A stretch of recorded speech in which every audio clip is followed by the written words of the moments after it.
Nerds and geeks back at it again. It is the legendary Nerd O Roundtable, and you already know what time it is. Time for a spoilerific review of Spider-Man Brand New Day, no holds bar. Yes, we got a lot of black faces here, so we will absolutely be addressing Marvel's missteps in their cancellations. Yep. We will get to that, but first, we have got to hit you in the motherfucking mouth with this Spider-Man review. Yours truly, King Nerdiverse Tuala Sharp in the building. Thomas Talking Cunningham, how you doing, good sir? I am swinging on webs through every borough of New York. Ryan Twitch Master McBain. Happy birthday, Mom. I love you. Aww. Happy birthday, Miss McBain. Mo Kelly, what you feeling? Let me just say this. I love Spider-Man. And anyone who didn't love this movie is wrong. Enjoy your night. Okay, so we already know that Mo and I might be on opposite ends of this conversation. No. Dr. Liz from the Freeway. Hi, everyone. With the bucket. You already know what time it is because I was waiting for the bucket. And tonight we have a special guest, my brother from another mother. I've known this man for about 25, 30 years now. We started back in the day at 92.3 The Beat, turned 100.3 The Beat. He went off to New York and was making major things happening in the imaging world for iHeartRadio. And then we pieced up again back at iHeartRadio in LA while Mo and I were on KFI. He was the imaging and sound director for Real 92.3. So anything you ever heard on Real 92.3, Big Boy, any of that shit, that was all Sifu Quasi. Sifu Quasi is a martial arts master, man, who I remember his martial arts journey back in the day. We were having a conversation in the hallway. He was like, man, I think I'm going to get into this. And he went hard in the paint. Hard in the paint. You got a great memory, brother, and aged me well. Thank you, brother. Yeah, wait. Good to see y'all. Congratulations. And he's newly married. Thank you. Yeah. Oh, snap. Yeah. Congratulations. Newly married. Host of Kung Fu Chronicles. Kung Fu Chronicles. Yes, what days does it air, Quaz?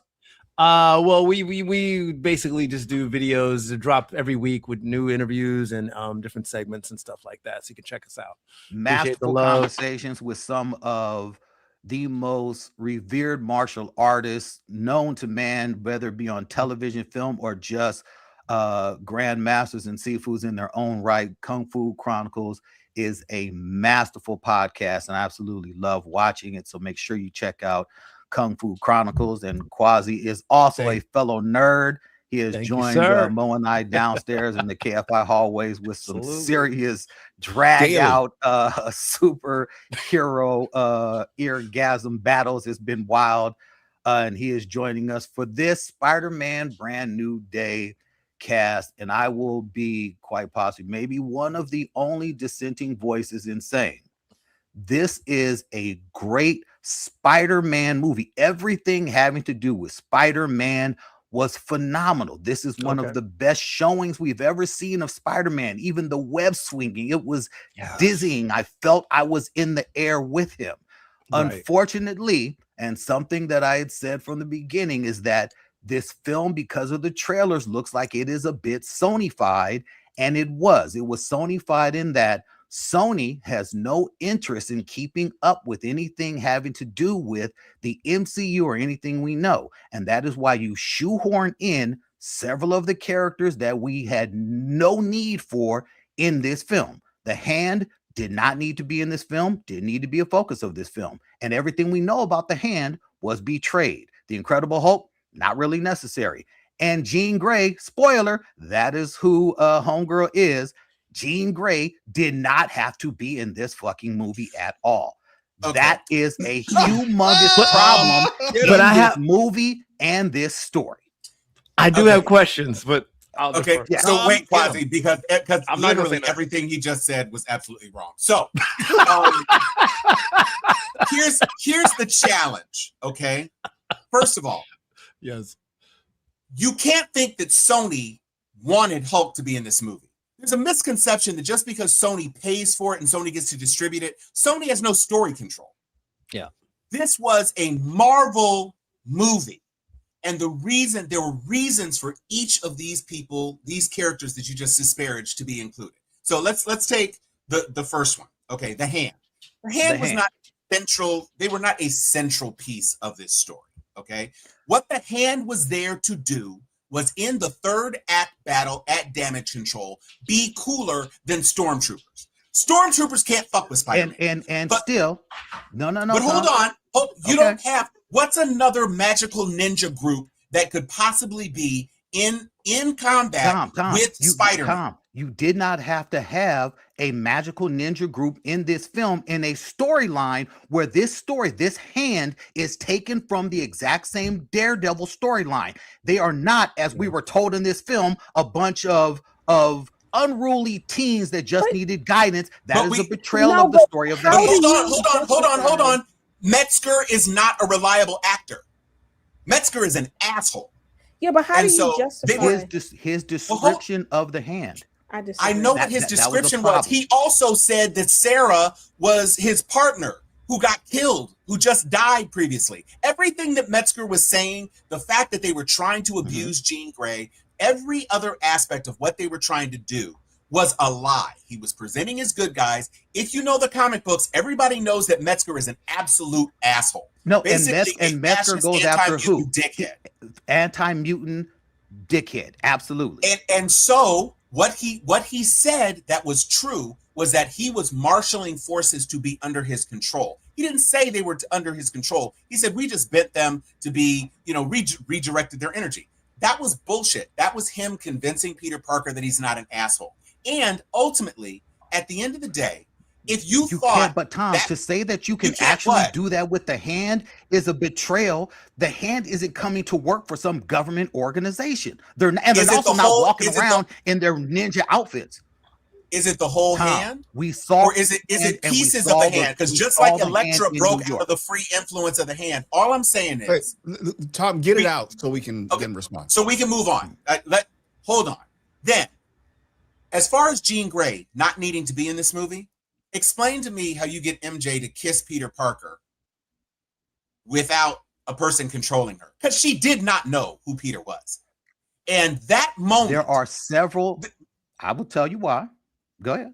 There are several people who can anchor the future franchise that they need to bank on next. No, there aren't. The only one who can anchor the X-Men, which is what this movie was about equally, which is also why it definitely wasn't a Sony movie. Because if Sony didn't care about anything Disney was doing, they definitely wouldn't have put an X-Men in there.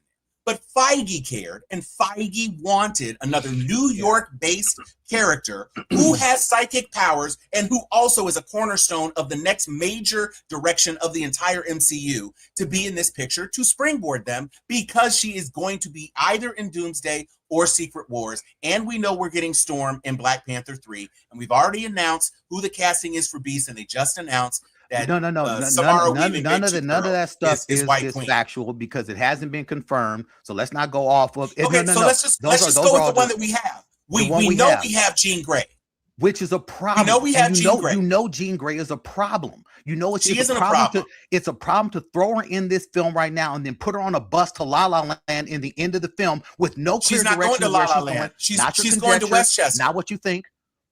No, Tom. You don't know that. You have no idea where she's going. She was you don't know where she's going either. You have no idea. What makes story sense? What makes story sense is that a newly empowered master telepath is aware of the presence of another telepath who is Charles Xavier. That makes sense. We don't know that, Tom. No, that's your own conjecture. We know no, hold on.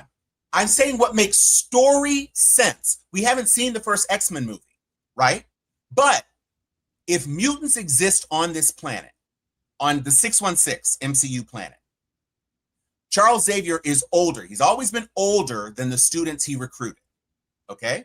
We haven't seen a genesis of mutants, but we know Kamala Khan technically is canon now, a mutant. So other mutants exist. Whether or not Scott Summers has emerged or Scott Summers is still someplace else, Xavier probably, because Xavier's not coming from another dimension. They're all every mutant in this universe is a variant. Every single one, Tom. Well, no. Sadie Sink isn't a variant. Jean Grey isn't a variant. Sadie Sink is Namor's absolutely not a variant either. How it's whoa. How is Sadie Sink a variant? Sadie Sink is a variant because the X-Men exist in their prime universe, the universe that will be crashing in Doomsday. She's already in this. She's already in this universe. But again, you've shoehorned her in because you've given us nothing else to it. It's not conjecture. That's conjecture. It Tom, is. It's not. You don't have any evidence that she is a variant. Or from a no. Let's call her just another. We actually know that the original X universe is from the X films. That's Famke Johnson as Jean Grey. That's not Sadie Sink. That's Famke Johnson. Is Jean Grey in the original Foxverse. And the Foxverse. But Tom, are you denying that that's where the original X characters are? There are no X-Men in this universe. In the 616, X-Men don't exist. They don't exist yet. The character they aren't named yet. But Sadie Sink is not from the Foxverse. You have no evidence that Sadie Sink is from the Foxverse because she's not. But Tom, we know Famke Johnson was 40 years old as Jean Grey in the Foxverse. But that's where the X universe exists. The X universe exists in the Fox world. Everything X exists there. We know it dies. So, but that's where the originals are. Of Doomsday. So if you're not from that universe, you're a variant. But Sadie Sink is from the 616. Okay, she's introduced. Okay, but the last thing. Marvel can't have a Hulk film. Fans want Hulk. They want World War Hulk. They want Savage Hulk. The Professor Hulk, nobody gives a fuck about. This was the first time since Ragnarok that we've seen a real Hulk, not a Hulk that got punked by goddamn Thanos. This is real Hulk. Twice. And this was an amazing presentation of Hulk. No problem with the Hulk. So the Hulk was great. Again, if you want to thread the very delicate needle of doing what the previous MCU films in this phase have not done, which is weave a thread throughout multiple films to get somewhere, you have to start fighting it again. Just like Hawkeye was introduced in Thor, just like Black Widow was introduced in Iron Man 2. You bring in characters that are going to push the narrative forward after. Yeah. And so the reason I know she's headed to Westchester is that there's no other place for her to be headed. Just like when we ended No Way Out, you had to pick up with Peter being confused and angry and upset about his space in the world. You couldn't just do a Scorpion film like, Scorpion wasn't in it enough. Scorpion doesn't do anything. The only thing that advances the universe forward and prepares for the next phase, which is absolutely what the MCU needed, was to introduce an X-Men, which is a New York-based group. You intro one mutant. We know that there are other mutants already because Kamala Khan had been called a mutant. And you say, okay, she's 16. She's young. And America. She is. Oh, America Chavez? Yeah. Chavez. Well, Jean Grey. Jean Grey is young as hell. She's from another. Isn't America from another? Her parents. Yeah, but she popped in. But she popped into this universe. I'm just saying, but she's not. She can be. She is. Well, she may be a Nexus being, so maybe she's not a variant. Yeah. But she's from not 616. I'm talking about people who were born on 616. And unfortunately, in Doomsday, as the trailer suggests. In Doomsday, as the trailer suggests, what Reed Richards says in the trailer, and he introduced the idea that the incursions are colliding. That's what's bringing the X-Men into the 616, who are all old as shit, who cannot exist in the exact same world as Sadie Sink's Jean Grey. Which is why they're going to be killed. That's the whole point. Exist. But that's fan service. That's and Stewart and McKellen and whatever his name is, Cyclops. They're all fan service. If all of them are dying in his fan service, then it's going to be and if it's not as disparaged and absolutely hated as it was in Multiverse of Madness when they just brought in all those characters to kill them, because that's what pissed everyone off. But everyone was pissed off because those characters were brought in for no reason. But I would disagree with that. That's not a great not a great comparison, because at the time, Multiverse of Madness didn't really connect with anything else. The only consequence of Multiverse of Madness that actually still matters is the fact that Wanda isn't dead. We haven't seen Clea. We haven't seen Doctor Strange again. The only thing that matters is that she was supposed to be dead, and now we're realizing she's not dead. because she's And then confirmed not dead. if that's the case, then the X-Men being in Doomsday is stupid, and it doesn't make sense if none of them are going to carry over into the Sadie what's the name X-Men that we're going to see. Everybody knew they were being so that's recasting. whack. Yes, but it isn't whack though, because you've got to give a send off. You've got to give a send off to Patrick and McKellen. You've got to, and there's no reason not to, because a cameo is a cameo, and it's fan service. So they don't have to serve. I don't know if you have to. Fan service has done us dirty before. Fan service did us dirty in Multiverse of Madness. That was all fan service, and it was whack. Every last bit of that. It was whack. All of that was calm. You cannot say I'm not saying it's not. I'm not defending you brought Multiverse of Madness in. You know what wasn't whack? Deadpool versus Wolverine. Mm. Fan service Deadpool way the fuck off. And so much so that Gambit is in this film. But why is Gambit? Why is Gambit in this film connected to the X-Men? I'm not saying he is. That's an incursion. I mean, yeah, that's an incursion thing or a Deadpool thing. Yes, but yeah, that Gambit was never on the 616 world. You're saying that Sadie Sink cannot exist because Famke Janssen's Jean Grey existed in the Foxverse. The Foxverse is going away. That's the whole point. They don't want the Foxverse anymore. They want to bring everything into the 616. What about Jean Grey being in this film? There's no Jean Grey point to her being in this film if you're just going to do an X universe. Why this film wasn't about starting off in the X-Men universe? No, it's about introducing the X-Men into the sacred timeline, the 616. You're not doing your own universe. Yeah. Okay. Other people weigh in. I know Mo's a big fan. I know Ryan has problems. Liz has been wanting to jump in. I'm just saying.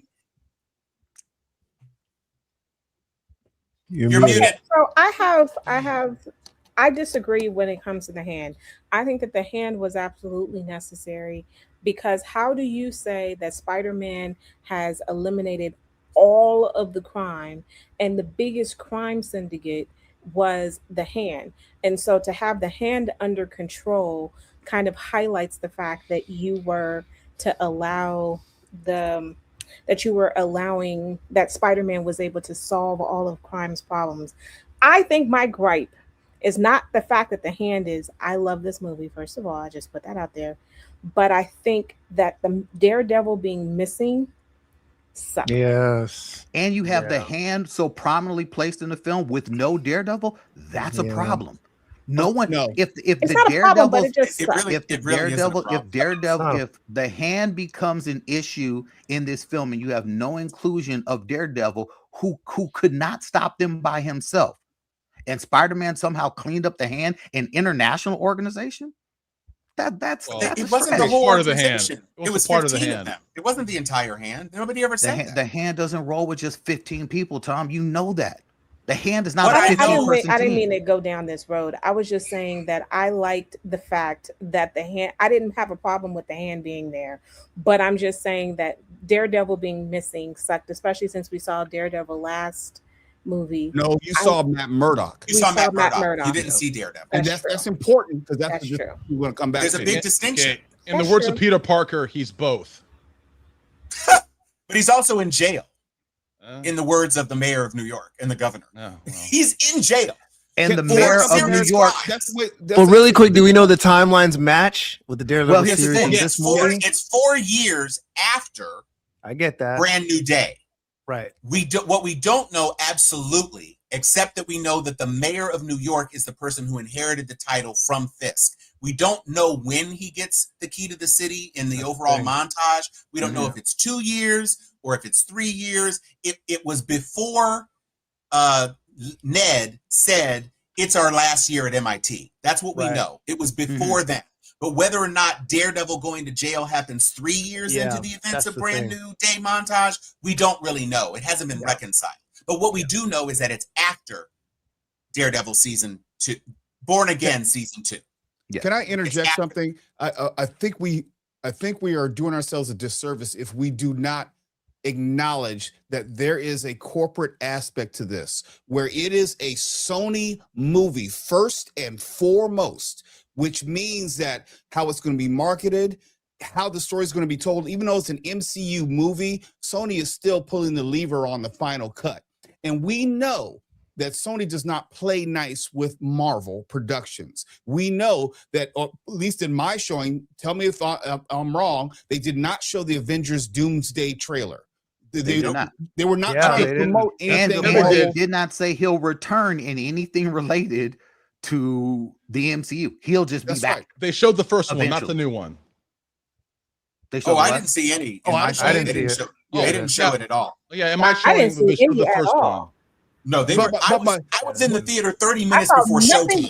but They I Yeah. saw didn't nothing show but shit. Sony Well, movies. before he gets away, Sony the movies point then. is, Sony has been very heavy-handed, and I don't know the negotiations, but I'm quite sure Sony said this is not going to be a Marvel Disney Plus fest where you're not going to have all the characters that you want. There probably was a line item delineating how many Marvel/Disney Plus characters you could have. They didn't even refer to Frank Castle as Punisher. He was just Frank Frank. for the whole movie. Mm. You know, you I had mean, he had the Punisher outfit, but Yeah, he right. did. But if you go back to the last Spider-Man movie, I mean, you had you have a number of Marvel characters, but there's a cap on how many that you can have.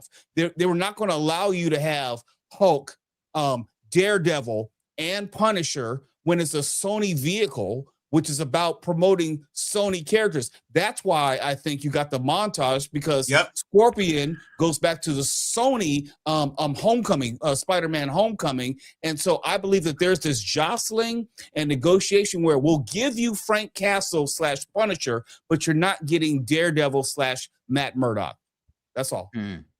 Or Kingpin, Right. which is Or another Kingpin. person. Kingpin I is don't off the need board because Kingpin. he's in a foreign country. He's been exiled, so you weren't going to Yeah, get it. I don't need him. And Yeah, he's didn't need Kingpin. yeah, no, he's completely out of play for this movie. Well, I and think you've invested 5 seasons of freaking Yeah. TV shows in him being Daredevil's big guy. He's not going to automatically become, just because the comic books he also fought him. And yes, Spider-Man did some really rude shit to Kingpin. I'd love to see Spider-Man threatening to fill his lungs with wet fluid. I'd love to see him backhand the shit out of him in jail. That would be awesome, but it He wasn't beat going to the shit out of Kingpin. Yeah, that, No, I mean, he like knocked the you shit out you of don't need Kingpin in this film unless you are going to keep Spider-Man street level. It would have been better if they would have actually had a villain, i.e., Mr. Negative, which they kept trying to tease that Martin Lau or Mr. Negative was going to be in this film, and Mr. Negative does have mind control ability to influence people to do what he wants. That is what his power set is. So I think But it would have been the skipping wouldn't have worked.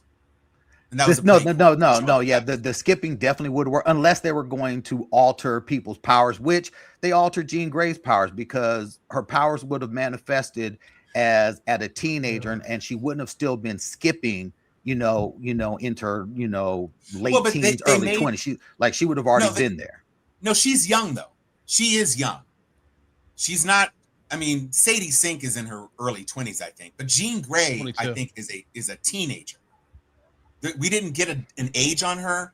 No, Sarah I mean, looked older, but I think Sarah's actually younger. She was certainly younger in the comic books. The traumatic event that really unleashed the full measure of her telepathic, well, in this instance, her telepathic and telekinetic powers, was her realization that her sister was dead. So in the which comic happened in the books, comics, by the way. right? Yeah. Well, it was her friend, but Yeah. the sister came in later. It was a friend. Car crash or something that. it was a car and crash. she felt it, and then all of the stuff was going in her head, and Charles swoops in and knocks her Yeah. powers off and all that. So she was really a weak character. But now, 65 years later, everybody knows that Jean is a powerhouse. So you don't start with her being a weeping willow. You don't start with her being Sue Storm in the 60s, where Sue Storm could barely make herself invisible without having a heart attack. You prep her to be fucking Jean Grey. And that's what they did. She froze a square kilometer of New York City with her psychic powers, which is pretty damned impressive. And that's a good way to scale her up. And since we know, what we do know is that the Mutant Saga is the next phase. And we know that Doomsday /Secret Wars is eliminating, by and large, the multiverse. They have all of their characters now in one place. They don't have to have any separate universes. They didn't want to, they hadn't figured out, how are we going to recreate the X-Men, especially Wolverine? Wolverine's the one thing. And Deadpool is the one thing from another universe that's going to survive in the 616. Whether or not he remains, a fully fourth wall character is an open question, but probably he will be. So if you decide you're going to reboot the X-Men, and we know that's happening because they're recasting all of the X-Men, you're not going to have Patrick Stewart and another Professor Xavier. You're just going to have the new Professor Xavier. Everybody's going to be in their 20s so that they can do movies for the next 10, 12 years. So everybody in the Foxverse is done. They're just done. No, And I know they're done. Got so that. that's, But for that's me, why, having that's them, why the question of you're not creating a new Fox universe, you're creating the X-Men. you're creating the X-Men universe, and that's why for me it's not a universe. It's just the 616. I mean, you're just bringing them into the 616, or you're just having your own X Correct. universe within the 616. That's why I think for me the inclusion of the X-Men or the 819 X-Men in Doomsday is such a cheat going into the film, and it, to me, it pisses me off if you introduce the heaviest hitter in the X-Men, literally the heaviest hitter in damn near in all of X history, with Jean Grey, knowing who she becomes and knowing what her power is, introducing a character this heavy in this film, and then just putting her on a bus in the end. And yes, we can assume she went to Westchester, but you know what, Tom? As you said with Barracuda, they could have said something. We didn't have to assume. It could have been it could have actually just been a mental, hey, Jean, come to Westchester. Would have had the audience go crazy, Tom. And you know that. But know that something should have been done to tell where they us. opened up the door and she stands up. If it had been the after credit scene, I will say this. I think from a story perspective, and this is just me, I have written a screenplay that has been produced. I have done coverage on screenplays. From a story perspective, Your ass just had to throw that in there, didn't you? Yeah. I mean, I'm just saying, there's a small segment of the population that nobody would be upset, right? If she pulled up to a mansion. It doesn't even have to say the Xavier School for Gifted Youngsters. That's all you have to say. That's all You have don't, to do. but here's the thing. You have to give yourself wiggle room to how you're going to do it. She's going upstate New York. That's where she's going. Okay. They frame the camera so it looks like they're going north. That's what they do. It's a bucolic scene. It looks like it. It looks like they're going to Westchester. So people like me is like, she's going to Westchester. And then people who want to say, but I want to see the Xavier plaque. Well, you're about to see the Xavier plaque when that mansion gets destroyed. Yeah, but Tom. And here's the thing: when your story is built on incursions, you have to have the other universes, and we know incursions cause universes to die. So since you know incursions cause universes that part I to die, all right. So don't sit there in this, don't sit there in this film and just have us assume. As you, Tom, you have said you could have easily done something to make it plain. That's the whole argument we had with the whole Barracuda inclusion in Punisher One Last Kill. If you remember, you clearly said they could have done something to let us either know who he is or to just not let our minds wander. They could have done something to make that clear, and that would have been more satisfying. You all, because I'm not a big Daredevil person. You all were geeked that Barracuda was in there. And my biggest problem with Barracuda is that he never fought Punisher. That was my bigger problem. She called him Barry, which is fine, whatever. But my problem wasn't that they didn't call him Barracuda. My problem was that he didn't do any Barracuda shit. He just picked her up and put her in the car. Tom, he was supposed to be this incomparable badass. What you have literally said is you could have put something in there to let us know. You didn't have to just let us guess or assume or anything else. That's all I'm saying with Jean Grey.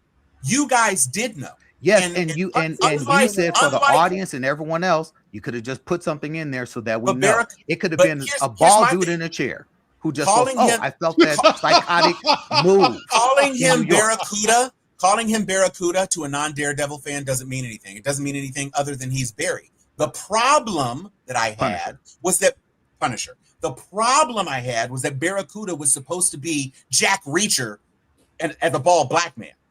And he didn't do anything. He didn't kick ass. He basically ran away. That's not how you introduce a character that you all say.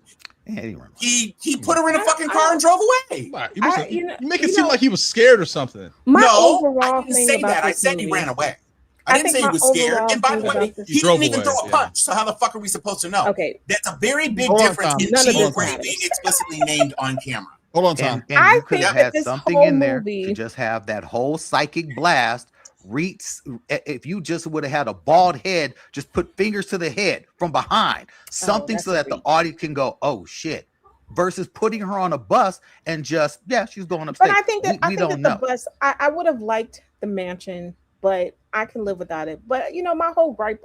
I like this movie. I said it before, and I think it's. I don't know if it's my favorite Spider-Man out of the four, but I will say that I do think that Tom Holland did an excellent job in acting in this one. He had to do a lot of heavy lifting when it comes to the emotional aspect of this.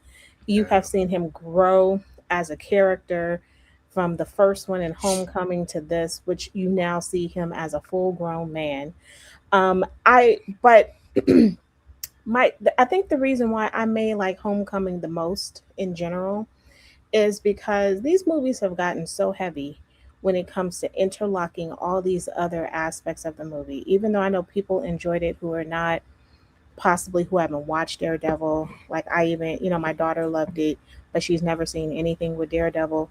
And so I'm like, how do you like it?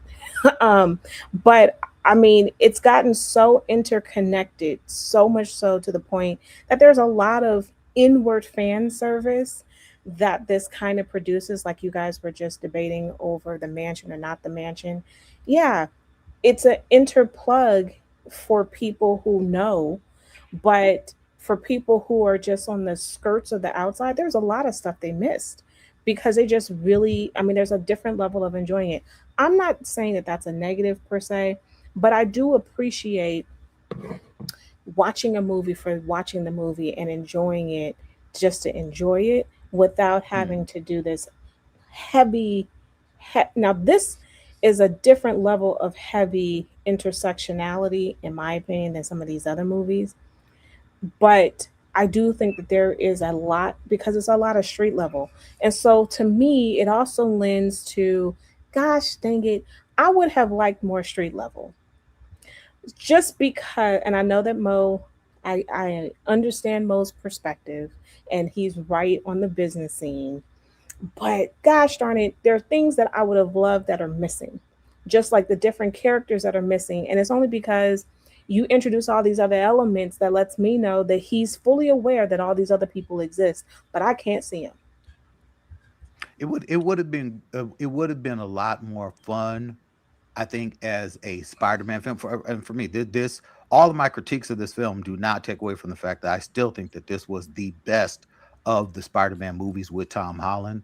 I wanted more street level interactions. I knew it was all the villains we saw in the trailer. I knew there were going to be a montage. Massive shout out to Marvin Crondon Jones. His portrayal of Crondon was phenomenal. I'm That like, was yo, dope. dude, he knocked out the park, and of all the villains, outside of Scorpion, he's the only one who got some real shine. That was dope. I love his portrayal, and I thought that was really dope, and it was really dope to see. But I really did want a more grounded Spider-Man film, which is why I was looking forward to, and that's my own fault for going in hoping for Mr. Negative, because Mr. Negative keeps it 100% on the street and keeps the fight there. It keeps the fight in the hood. It keeps him, in that realm.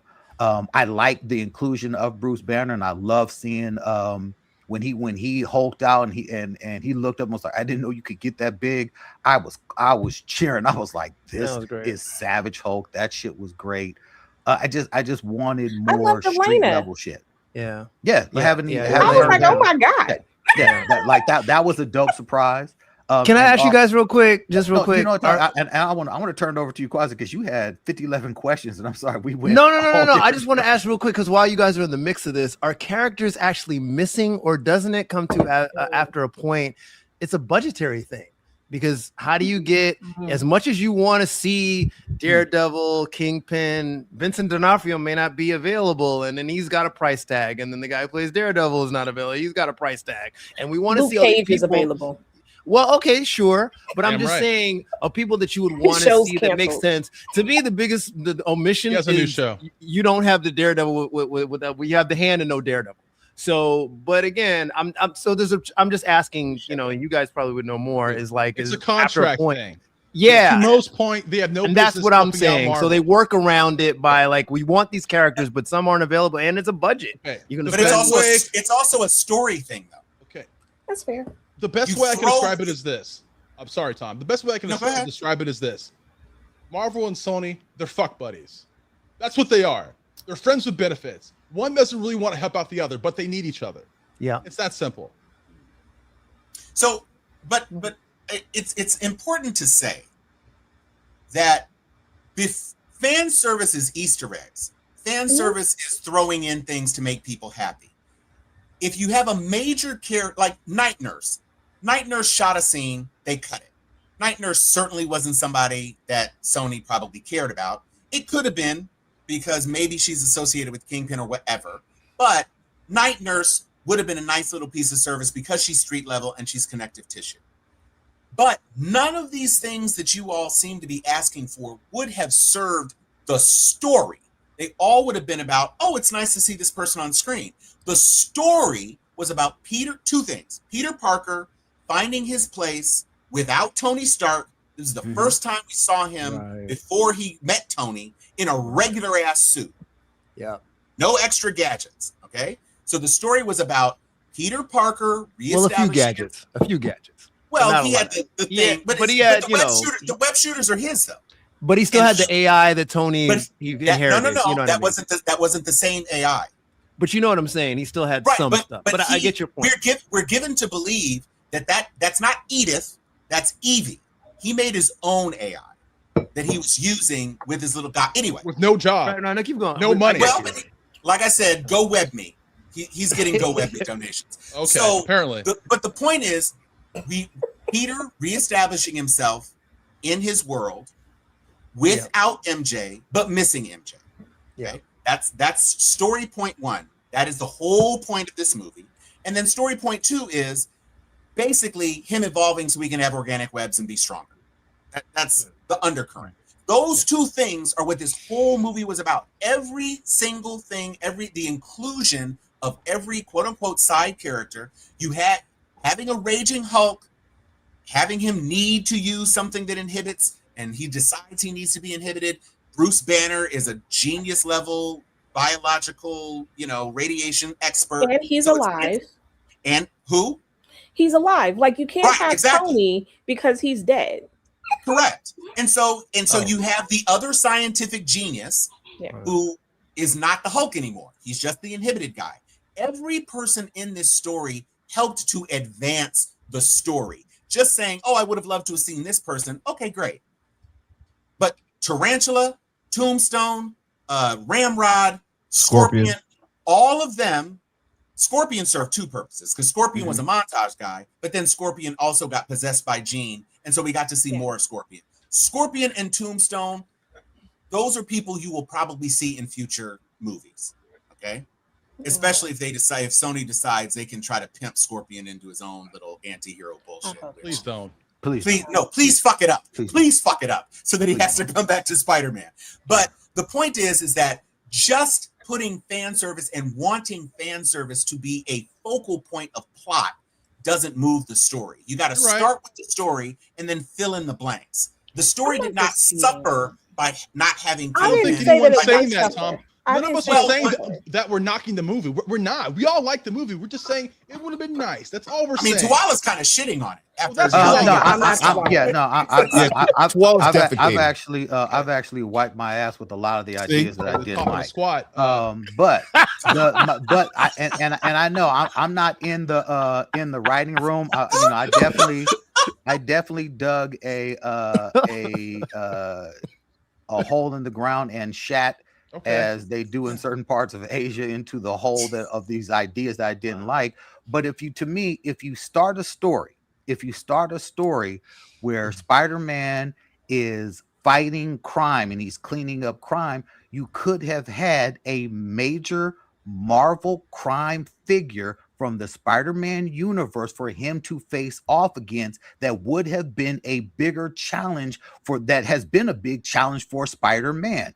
If you would have had a character like Mr. Negative, who was from the neighborhood, who has everyone under his wrap, using his power to influence and control people, his connection to the hand specifically, all of that would have been great. You did not have to go the direction that they did. And for me, that is when you have a studio like Sony, which is still run by Amy Pascal, who still has her own ideas, and you may think that she doesn't have any influence. I say you're out of your mind. No, here's the thing. Pascal doesn't. I'm sorry to interrupt. Here's the thing. Say yes to Jean Grey as a major character because Sony can benefit from that on some level. They still have rights to that character. So like, no, they don't have. And they wait, don't have rights can to I that just character. say this too? Here, Sony does not. can I just say something real fast? Here's the thing: the problem that Sony/Marvel wrote themselves into kind of a corner because you had 3 movies before where you've introduced a lot of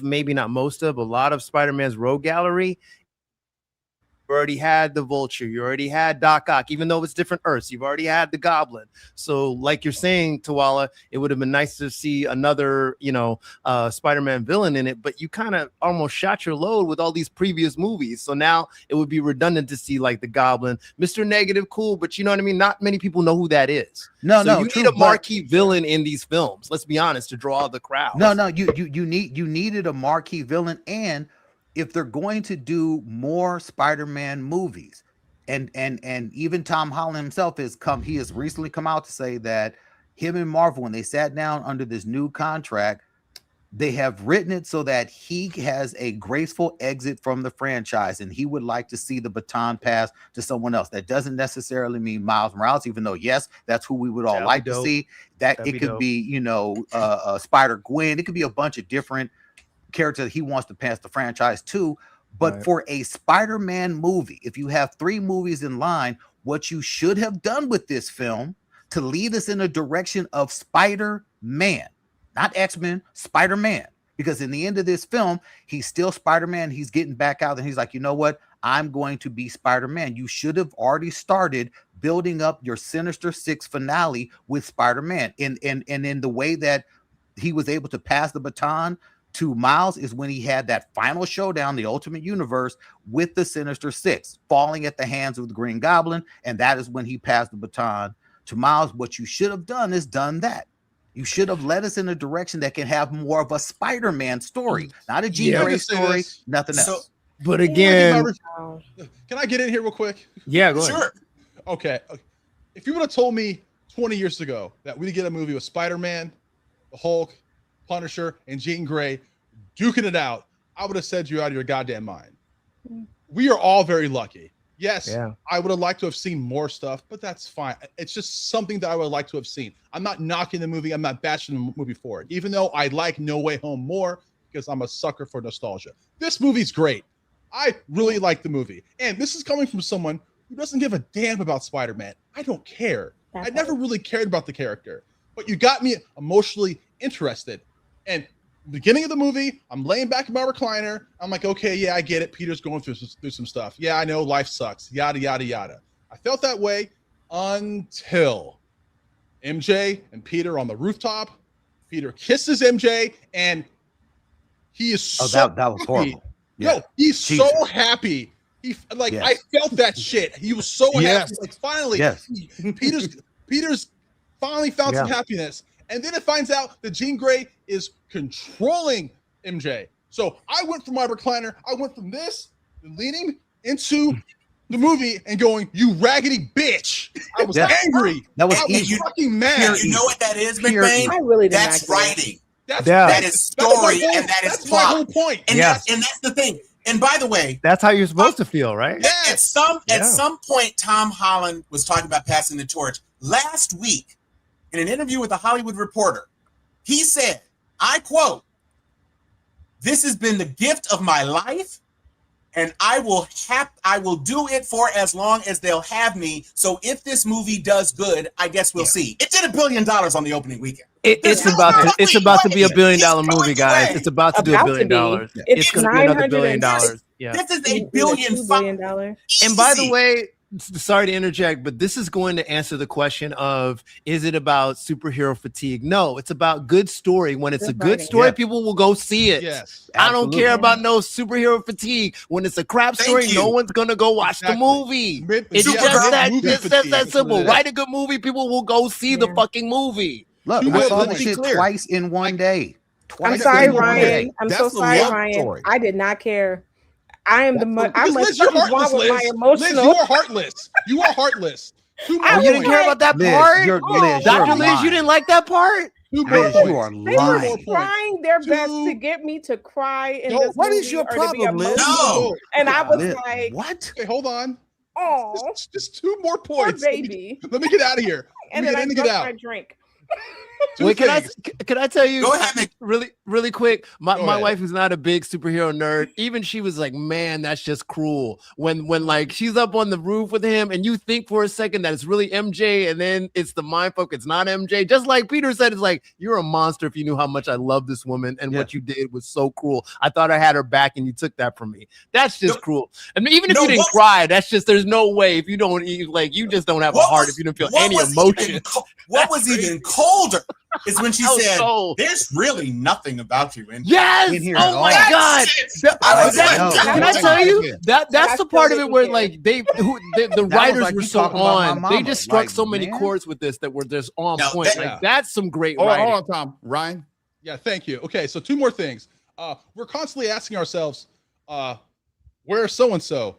Where are the Avengers? Let's not forget the great interaction between Yelena and Peter. Yeah, Yolanda. Oh, Yelena. Yep. Yelena, when Yelena. she's telling Peter, you're just small potatoes. Small potato. Small potatoes, Nina- right? These small that, small You potatoes. saw that big joke- potatoes, you're small potatoes. that Yeah. whole Small joke, I kept on potatoes. laughing. And honestly, the guy in me, I was like, yo, Peter, pass the ball, man. She's trying to smash. Pass the rock. That was fucking funny to me. Also, He's one more thing, and I'm out. Okay, so after the Avengers trailer came out, a lot of people were saying, I don't care about these characters. And rightfully so, Marvel hasn't really given us a reason to, because they show them in a movie or a show and they forget about them. What's one good reason to get people to care about a character? I don't know. Have someone like Yelena interact with the most popular comic book character on the fucking planet in Spider-Man. People are going to see that and go, oh, she knows Spider-Man. Is she anything else? Oh, she's in Thunderbolts. Oh, she's in Hawkeye. I'll go watch that. They did the same shit in the 80s in wrestling. When you have when they wanted a wrestler to get over, what would they do? They would send Hulk Hogan's racist ass out there and shake his hand, and the whole crowd would go, "Ooh, wow, he's friends with Hulk Hogan. I like him now. Yay!" Come on, brother. I'm not really racist. It's really that I just like white simple. people a lot. And I really wish Marvel would do more of it. It's really that fucking simple. To Mo's point, sorry, Tom. To Mo's no. point, You did that in Wakanda there's Forever. no mistake. It wasn't an accident that Frank was called Frank and not Punisher. There's no mistake that you hardly saw the logo. There's no mistake that he was clean shaven and looking nothing like his character in his last kill show. There's no mistake. That's just a simple observation that Sony's not playing nice. I love the Hulk. I don't know about you guys, but when Hulk said no Banner, no girl, Just Only Hulk. Only Hulk. whole crowd went nuts. We only heard Yep. the name Hulk like 3 times. Look, I blame that's the Sony for that. thunderclap. Every single Thunderclap was thing great. involving Hulk. When Yeah, Hulk was Frank great. came in gunning at him, all of that was But one wait. of the most amazing One last thing. sequences. Yeah. Let's go ahead. give love to Ned though. The actor who played Ned, because that handshake, I don't know, man. Yeah. He looked like he was doing that on instinct. That was great Yeah. fucking Yeah. acting. It was I muscle like, memory. There was a muscle lot of memory. great It was acting in this fucking movie. great. There It was a lot of fucking great great. acting in this movie. So, There was a lot of all great right, I'm acting. done. I thought. And that's honestly the thing about, and it was CGI Hulk. But Well, obviously. It was always CGI. We ain't had real Hulk since Lou Ferrigno, my guy. Yeah, man. We get the mountain up there from Game of Thrones. what I'm trying to say is one of the most affecting parts of his performance was when Peter said, "You know me," and you saw the recognition in Hulk's eyes. Yeah, that was Yeah, And he he said, let it's go. me, That was it's dope. Peter. That was dope. Which It's was Peter. now that was a He's dull right. nod to Hulk remembering who, because remember, I'm your And Bruce friend. who Banner else? did Who else, Tawala, in the MCU could remember Peter? Exactly, no one. Hulk. No one, He had to be in the No fucking movie. So No one, the yeah. point is, everything that we saw, okay, You don't make $927 million just because people are hyped. Yeah. You get $927 million because hype people saw this movie multiple times this week. And it's a great movie. Yeah. And it's a great movie. Yeah, no, it it's is a good movie. perfectly And it's long, but it satisfying doesn't feel to long. see. And to that point, I think it was probably 20 minutes too long. And if you added any other shit, you would have added another 10 minutes. Well, can I ask something really fast just before I forget? And then they kept it going 20 minutes past. Go ahead. You got something to slip it away. There's just something fast I wanted to ask. I'm sorry, Dr. Liz, not to cut you off. No, you're fine. But before I forget, because this is one of the questions I was going to ask, because I'm just confused, and maybe because you guys are more on it than me. So Hulk has the inhibitor, Banner has the inhibitor. Why does he need the inhibitor after we did Endgame and it's already established he had control of the Hulk? I was confused. Lost with control. Yeah, when did he lose control? He maintained control because he figured out how to do the inhibitor. He was always at risk of getting into a situation that would be beyond his ability to. No, but constrain. remember in Endgame when he said but he Smart found a Hulk way was to never a mutually permanent exist. solution. Yeah. No, that was They never. mentioned That that was in the never movie as permanent. well. He mentioned But someone's in Did my I miss head. that? Yeah, I'm That sorry. pissed him off. That fucked with his head. Jean Grey getting in his head fucked with him, made him angrier, and he couldn't control it. Angrier, yeah. Yes. But I even mean, before it- Jean Grey, even before Jean Grey got in his head, he had the inhibitor at the school. No, so that's No, why. she broke the inhibitor. No. But No, But what I'm saying is, in school. Endgame, he. Sorry, but just so I can get this out, and you guys answer all you want. But in Endgame, there was no inhibitor. He was just explaining to the rest of them, "Hey, I found a mutual way to work with. Now the Hulk and I are together." So that's what. Where does the inhibitor come into? Professor Hulk. General. Yeah, Professor Hulk is not. General. Professor Hulk is not the ultimate, nor is he the de facto Hulk. Okay. De facto Hulk is who we saw in the Avengers. That's de facto Hulk. He learned post snap because he was one of the people who wasn't snapped. He learned post snap when there were far fewer threats, when there were no Avengers to have to avenge anything, because everybody was gone and it was half the population. He didn't have to do as much, and so he was able to work on his thing to constrain. I think a better answer is even he was Professor Hulk, but this is Banner. So in order for him to get from Professor Hulk, Banner, whichever. In order for him Speaker to of the get House, that, John Boehner. to become the man, I think the inhibitor happens. But what's interesting is the last time we saw him was in She-Hulk. And he still did not have the inhibitor. He was Professor Hulk. He was chilling. He was teaching She-Hulk how to do all the moves. The inhibitor is a brand new thing that they've just introduced in this film, because even when we see him in the end of Shang-Chi, because the arm that he had the inhibitor on was the arm that he had bandaged up even in the end of Shang-Chi in that end credit scene. So the inclusion of the inhibitor and saying that he needs it to control himself is a bit odd, because we've already seen him in 3 instances where he didn't have that. Because you see Hulk. You see him in control of Hulk, not as Banner. You could also say that Hulk was pissed off because he was under control for so long. You could also say that as well. Right. He's always struggling to listen. I'm not arguing. And to your point, in Avengers, in the first one, he says, "That's my trick, Captain. I'm always angry." So I get it.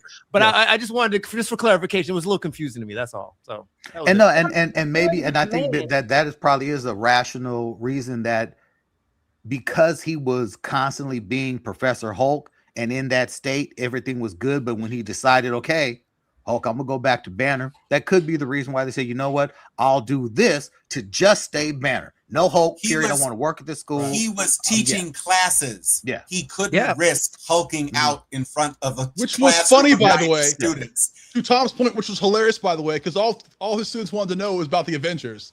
That's fucking hilarious. That was great. That was a great moment in the class. Great Homer asked, like, how come the skinny ass Hulk smashed it. Didn't make more food. And it's like everyone has been and that's the first time they addressed it in film. Yeah, it's the first time that the MCU has addressed that simple question of, you can't just make more resources, you have to kill. That was great. I love when she asked that. That was very meta. That is very. Can I just give my quick little thoughts on this real fast, and I'll shut up, because I'm enjoying this conversation so much. So for me, this is one of the most Spider-Man of the Spider-Man movies, probably since Spider-Man 2. Really enjoyed it. And the reason why is because this to me felt like the first time Spider-Man was not a guest in his own movie, at least with the Tom Holland ones. I mean, Homecoming was great, but I think you get a little overshadowed with Michael Keaton, who's an amazing actor, and then Iron Man's in that one. So as much as I love that one, the second one, Nick Fury comes involved. It feels more like an Avengers kind of side mission. The third one was just, like all the Spider-Man and, you Doctor Strange. This is the first one I felt like it's back to basics, back to Spider-Man doing Spider-Man shit. He's Very all cool. over the city. And by the way, because New York, the city, and that's such a big part of Spider-Man, of who he is, the city. And even though I know they did not film it in New York, as a New Yorker, there were times when they fooled me. I'm literally looking at it looks like fucking New York. It They looks showed like the boroughs. city. They I really mean, did. there's The city parts was where I a was like, character. yeah, the city becomes a character, and Roosevelt Island is like, all of that. I was like, wow, I was really, really blown away by a lot of that stuff that really made it feel like a Spider-Man comic. To Ryan's point earlier, I'm not as big of a Spider-Man fan, but I used to collect the comics when I was a kid. Spectacular, amazing, all the titles and stuff, and just kind of being immersed in the universe and stuff up to the point he got the black suit, Secret Wars, and all that. This again felt like, and they had fan service, shot for shot, comic book poses, comic book covers, where you're like, oh, I remember that poses. There was a lot of great moments in this movie. Story-wise, now I will say, as far as introducing Jean Grey, they're not going to Tom's point. This is going to be a springboard for these future movies. It just has to be. And it's well played when you think about it. They get in here, whether MCU and or whether Disney and Sony don't really like each other. And, I get this much, I get this much. Disney's vibe was at least, hey, we got to get to these next stages of movies. So we're going to have a little bit of sprinkle in here because we got to launch these other ones. And what better way to springboard? Because Spider-Man's going to make $1 billion. It's going to. So Easily. the most watched property has to have nooks and crannies of what's to come, because that only serves the bigger universe picture. I wasn't mad at that. I will say, but I get Tuala's gripes. I will say Jean Grey as a character, and she's the younger version, the flipping minds thing. Yes, she's a telepath. That's the power set's a little different. And I know it escalates later, and she'll become, because you got the whole thing where she can become Dark Phoenix and all that. The power set was a little off to me, okay? And then I get it. Geographically, it looks like she's driving up to Westchester. That's probably the next step. I'm not necessarily mad about that. As far as it being different Earths, it's going to be interesting to me how they introduce the new X-Men versus the old one, because you've already had Days of Future Past and all that, where you had the young cast and the old cast. So it gets a little more confusing for me. And I know, Xavier and Magneto are going to be the next ones. So again, I left enjoying the movie like a lot, but I did have questions. Like I said, the whole thing is a mild one. The Jean Grey, how do we mesh her with the what's the Marston character is going to be in this one? So he's from the older X-Men movies and the Fox ones. Yeah, there's not going to be none of the people except Deadpool and maybe Wolverine, because they're talking about maybe the Wolverine that was in Deadpool and Wolverine, which isn't the Wolverine from the Foxverse, by the way, just in case people were wondering. That wasn't the same Wolverine. That was James Marsden is going to be in these new movies, though, isn't he? Yeah. No, he's in Doomsday. Doomsday. Not Cyclops going forward. James Marsden is not going to be Cyclops going forward. This is an all new 616 based X-Men. All right. Period. All new. Just like when they did Days of Future Past, they recast it. Even though it was in the same universe, they were just casting those quote unquote same characters as younger. That's not the case. The X-Men have never been in the 616. Now they are being introduced into the 616. And the excuse, I think, is going to be that they actually are. They have never been the X-Men. They are going to become the X-Men in the 616. They're going to do their origin story. And the reason they couldn't do that with Fantastic Four is that all of Fantastic Four thing is that they've been superheroes forever. Right. They've been in their universe. I mean, they've been in their thing. They've been an intimate and part of they start as a group. They don't start independently and come together. And there's no way that the Fantastic Four can be in 616 New York. Okay. They just can't. because Okay, no, they no, would I have get had it. to spin Yeah, it's around. different. So No, so totally. now they're coming. They did their 60s origin story, which didn't do as well as I had hoped because I actually enjoyed that movie a lot. But Yeah. now they're coming over here. They're I going to get be a you. part of the 616, and X-Men are being rebooted. That's why I Right. think we've never seen Xavier, but Xavier exists on the 616. He just hasn't had a mutant to come out and do anything. Right. My Right. question is this: if that's true, then But where well, was the I don't know if Where was if who? there haven't been any Where was Xaviers, who? though. Xavier? Hold That's on, my we can't hear Ryan's question. Go ahead. Xavier. Like Yeah. we keep saying, like, okay, Jean Grey's going to Westchester. Okay, well, where has Xavier been this whole time? Where has Magneto been this whole time? Because if you have Xavier, you got to have Magneto. Well, Right. what is different is that Magneto is not going to be a Holocaust survivor anymore. Yes, We're that's my in- other we're- question.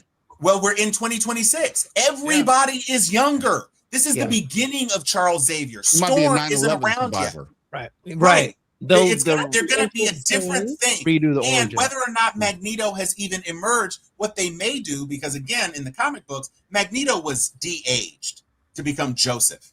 And so he was as young as the other ones. I think what they may be doing is setting up that Xavier and Magneto may emerge and may come to the fore at the same time. I don't know what the trigger is going to be for Magneto because even 9/11 is 20 fucking years in the past at this point. Yeah. So Right. he But would have that- had to have done that something. worked. But 25. maybe Maybe they age in differently. maybe in Doomsday, the incursion is the thing that triggers his powers to emerge. Yeah. That makes the most sense. That he's on this planet and something happens and somebody he loves dies and it emerges his powers. You work with what you have. So Yeah. what you have but is I the mean- snap, and the snap could have been something when Hulk unsnapped everybody. That could have been the replacement for nuclear radiation creating the X gene. Maybe That Now, would when have he happened wants by to go now, back- though. I actually, That would have happened but by I'm- now, though. But I they mean, don't have to manifest their powers. If you activate the latent X gene, now the teenagers may or may not have manifested their powers. I didn't say it gave them Yeah, no, but- but I would and be. teens. I I think just said it'd it be kinda activated cool. the genes. I But actually think Dr. it'd be Liz, real kinda quick cool. though, real quick, Dr. Liz, that because we have had several instances now with mutants in this universe, and we already have Namor who says I was the first mutant. We have Namor who's already claimed it. We have Kamala Khan, and there have been other characters in this universe who are technically mutants in the 616. So Mhm. I don't see this as an Xavier Xavier actively looking to bring together mutants. From my understanding, this is something that was leaked out on Reddit like maybe a year ago, is that an incident happens to a mutant, that there is a mutant, almost like the incident with that started off the Civil War where Speedball went and destroyed the school or whatever, and that had everyone going after superheroes. An incident, from what I read, an incident happens with an individual that has been deemed a mutant that turns society against people that are popping up with powers that causes all these different individuals to coalesce and come together. And then it is Xavier who comes forward to lead them when they all come together, but they don't come together under Xavier. They come together as like, folks is after us. Folks Yeah, is but after us. I That's think fine. that there's I'm fine with And that's that. fine if they do that. Yeah. This is Yeah. why I think what would be more interesting is not where they were, but there is probably word that has gotten out because as she's driving up, there's the Kamala Khan in the end of her series. You get people looking for mutants and trying to put them away. You get that kind of space happening in the last Spider-Man that took place. That's how it starts off with Murdoch.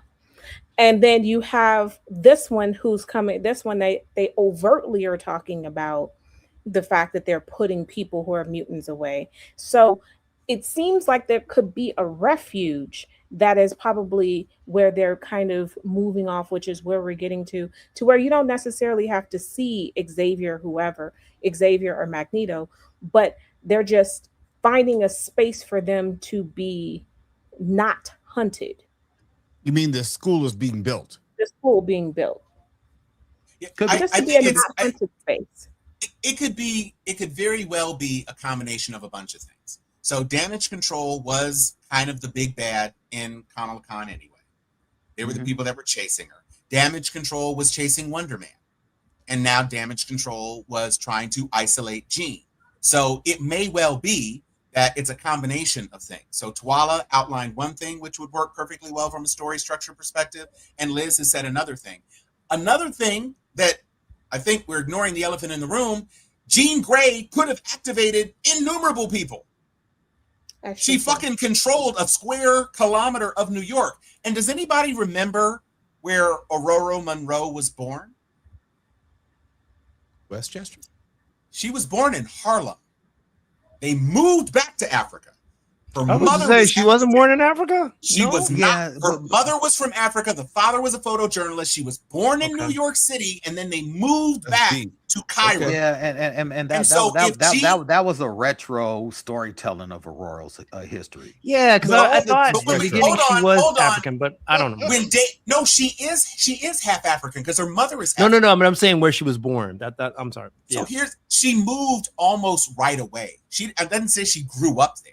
Okay. But she was technically in New York. Now, whether or not this is her happening to be home, I'm not saying that this is it. I'm just saying when the most powerful telepath outside of Xavier, and she even exceeds Xavier, but when an Omega level telepath unleashes her powers in New York City, and there are other mutants who call New York City home, it's quite possible that is also an inciting event, and it ties her and other mutants together a lot more. One more thing about mutants.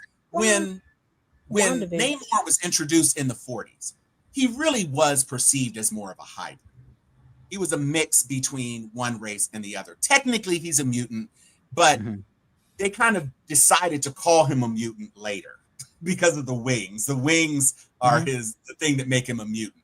His hybrid nature is what gives him his strength in water and his ability to breathe in water and all of that. It's the wings on his feet that let him fly that makes him a mutant. So he's not what I would say is technically the same sort of mutant that Stan Lee created post-atomic age to say, ooh, nuclear radiation just automatically gave us a way to make superheroes. That's what Stan Lee's mutants were. And that's what Kamala Khan is kind of more so. And Jean Grey, when they later transitioned it to the X gene, because we were 50 years removed from the atomic age and people being scared of nuclear bombs, then they just changed it to X gene, just like it's the meta gene in the DC now. So you have the same way to make whoever you want. It's just now it's not radiation. Now it's using an unknown gene factor. We've had other events. I mean, we can't forget WandaVision happened. Right. Well, Photon got her powers from WandaVision. So, she was never a mutant as far as I know. I know, but I'm just saying we've had there have been other things. But those people also in what state was WandaVision set? New Jersey. I thought it was New York. I thought it was New York too. Yeah, I thought it was New York. I thought it was Jersey. It's New York City adjacent New Jersey. Adjacent, yeah. So There we the go. point is there's a lot of shit happening in that corner of the universe. But which everything is in the Marvel inexplicable. universe, with the exception of Wonder Man, happens in New York. New York is not the place to live. It's in New Jersey. In the 616. Yeah. So the point is that we have the very fact that we're having conversations on how cool it would be if is why this movie is a success. It is doing what it needed to do. And I will say that when you think about it, one of the ways, to Ryan's point about the Hulk Hogan of handing off, why was Tony Stark in so many goddamn movies? Tony Stark introduced Spider-Man to the MCU. Yeah. Because RDJ was the most popular figure in the MCU. Iron Man was that dude. You put him in the end of Hulk. And he's not racist either. Well, he's not racist either. Yeah. He's an alcoholic whore, but he's not racist. So he did do Tropic Thunder. I mean, oh my God. No, first of all, he gets an eternal pass. He was amazing in Tropic Thunder. Fuck anybody who said that was blackface. That was not blackface. Conversation. I'm on Team What? Mo on that role. Fuck The that greatest blackface fuck ever that. done on film. Fuck that role. No. I fucking love that shit. So the point is that Tom Holland, without question, somebody posted this today Tom Holland has now been, he's the only actor who has been in the top 4 grossing films of all time. He was in both Infinity War and Endgame. And now he's in this one, and he was in Odyssey. I know Avatar's got to be. Well, Odyssey is almost there. Odyssey hasn't climbed there yet. Me there. This is the first time ever where the number 1 and number 2 films share 3 actors: Bernthal, Holland, and Zendaya. And by the way, if you think Tom Holland is ever going to pass up the opportunity to be on screen with his wife as MJ, y'all are steady. Can we talk about the chemistry they have real quick? Oh, they really do. They are amazing. No, it's real. It's absolutely real. It's dope. And again, and we've seen them grow up, and we've also seen their love story. No, but can I to your point, Tom, this film isn't as successful as it is based on hype. As I said in the beginning, this is hands down the best Spider-Man film that we have seen thus far. And not even money-wise, just as far as the cohesive storytelling of just Spider-Man. Tom Holland's performance as Spider-Man, his connection with the original Spider-Man character, all of the callbacks to the original Spider-Man universe. Hell, the opening crawl. Not a lot of people looked at the opening crawl and saw that they were straight eliminating him from all the memories from the Spider-Man universe of films. Great. All of that, it made this film as a Spider-Man movie flawless. His acting, his action, everything Spider-Man about this film was flawless. And it's beyond word of mouth, because word of mouth takes this film to another film. But this film was already sold out everywhere. The tickets are well deserved. Well deserved. All the blending they did between all of the previous Spider-Mans. You know, you obviously have the organic webs from the Tobey movies. You've got the POVs from the Garfield movies when he's swinging. It's like all of that's just chef's kiss, man. There's a lot of things they nailed it. There were so many things where I'm like, wow. This is one of the few franchises where they were able to effectively age up all of the principal actors. They were in quote unquote high school. Not only did they actually physically get older, but they allowed them to get older in a story sense. They glammed up Zendaya. That was great. They allowed Peter Parker to transition from being a high school child to a grown-ass man with grown-ass man problems. Yeah, grad student. The totality of the story. I'm fake sorry. Grad student, yes. Yeah, I said grad student, but it's fake grad student. Yes. But they aged up and they grew up all of the principal actors and the story, and I think that was it was basically a rom-com superhero story, but it was not heavy on the humor. I love the tonality about it. It's like okay, they kept the humor was natural as far as like an uncomfortable humor. It's like, no, I'm not gonna fucking fight Hulk. You know, it wasn't like trying to be funny to the point of being gratuitous. Like that's something that we would all say. It's like, no, you got this, Spidey. Like, are you trying to get out of but he ain't that crazy. Yeah, right. Are you just trying to get out of fighting the Hulk? He's like, yeah. And by the way, sorry, the way they, because I was really skeptical if Punisher was going to fit in this movie, and he fit in very well because obviously he's an R-rated character, but they used just enough where like they dropped enough shit and goddams that you didn't mind him not dropping an F-bomb. It was like perfectly done. I'm like, wow. And they handled that by shooting the web over his mouth before he got the foot out. But by the way, they're allowed. They just kept it to shit. You can say it once. Right, you can say it once, and they didn't even do it a lot. Right. And but so they're allowed one fuck, but they didn't even take that liberty. And it's like with Sam Jackson. They did the same thing with Sam Jackson before he got dusted. This was a movie that did what it needed to do. And the only question that remains, the most important critical question that is unanswered in this movie, where the fuck is the guy that kissed MJ at the party? Because I want him thrown out. The boyfriend. Yeah. He needs to go. He said he would ask a lot of questions. It all happened over like 2 days. Yeah. Well, let's be honest. That's a relationship grand opening, grand closing. Well, wait a second. You know, the other part in the movie that I got. You don't hear from her. He don't even come back to the apartment. Yeah. That's what I'm saying. She comes back. Like, I mean, you haven't heard from her in 2 days, and That actor in real life probably earned his SAG card on this movie just from Oh, I doing know that that's one right. scene. I know that's That right. money. No. That actor is Tom what's his probably name? told That him not actor is to. They probably is told from him to write the them off. Ahsoka. You get one He's the kiss. dude Oh, who he's Oh, is plays, it? okay. My bad. Okay, all right. Okay, that's fine. Yeah, But Blink, I Blink, will and plays, he's say- he plays homeboy from Rebels in Ahsoka. Yeah, you get one kiss. Oh, Oh, that's right. That's right. You're right. wait, he Okay. plays Bridger? No, he's not Bridger. Yeah, He's Ezra one of Bridger. the Yeah. other guys. Yeah, he No, plays that's Bridger. Ezra. That- That's Wait, Ezra the Bridger. boyfriend was That Ezra was- Bridger? yeah, He I played was trying to Bridger? place him too. You're right. Really? That is him. Ezra Bridger. Yeah, I thought he looks Okay. like South Asian. yeah. Am I crazy? That's Ezra Bridger. That's Yeah, Ezra who we will Bridger. see You're in right Ahsoka about that. shit coming up. Well, I guess All that's right. another Disney cast off. You know who else who did a good job in a relatively new role is the guy who played the black guy who confronts Spidey. Yes, that was great.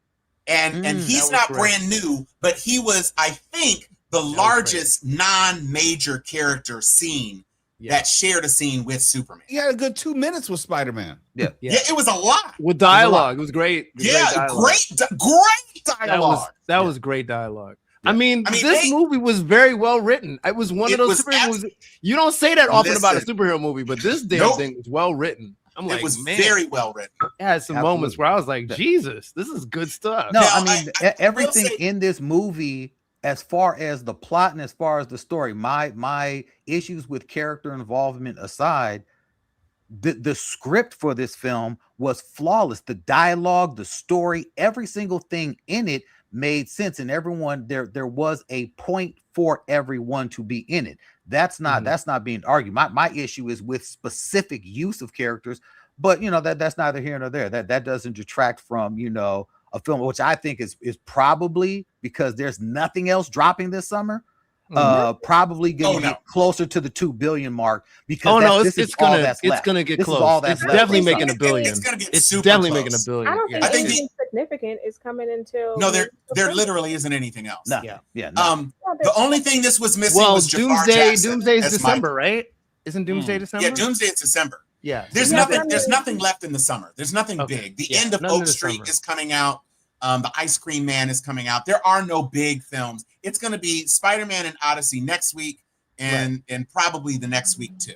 But back to my because Toy point Story is petering again, out. this is a great springboard for Marvel going into Doomsday because this is the best No, promotion. I mean, no, this the, is the amount This is of what they goodwill, needed. They're back. Yeah, they needed this. the No, they're amount back. of goodwill that this film generated for Marvel, and even that end credit scene, which those of us who know what happens in Secret Wars, we know Right. what that off-planet blip means. We know where Spider-Man is going. Yes. and yeah, Sony does it. I'm That's sorry, not something after Sony credit needs to scene spell out. was A lot of people were like, "Huh?" And I'm like, Yeah. "Oh Yeah, man, no. you guys don't know what Secret Wars is." Oh, it's okay. Yeah, It's no, okay. Don't worry about it. the after credit scene was trash. I will Yeah, say that was a I throwaway. waited until the very, very end for that piss. Yeah. I mean, So here's- I'm with you, I Dr. pissed Liz. too. I was I like, held it in. man. But A here's little flip, flip, flip. there's it's trash for a different reason. Yeah. Ned's app worked on people reporting the location of Spider-Man. How are people reporting the location of Spider-Man who don't have the app in the middle of space? Right. He was It was just GPS It was just locator. dumb. Right. Yeah. It wasn't he didn't Yeah, have a look. tracker on Spider-Man. It was people just saw Spider-Man here. Maybe they saw him flying away. I don't know.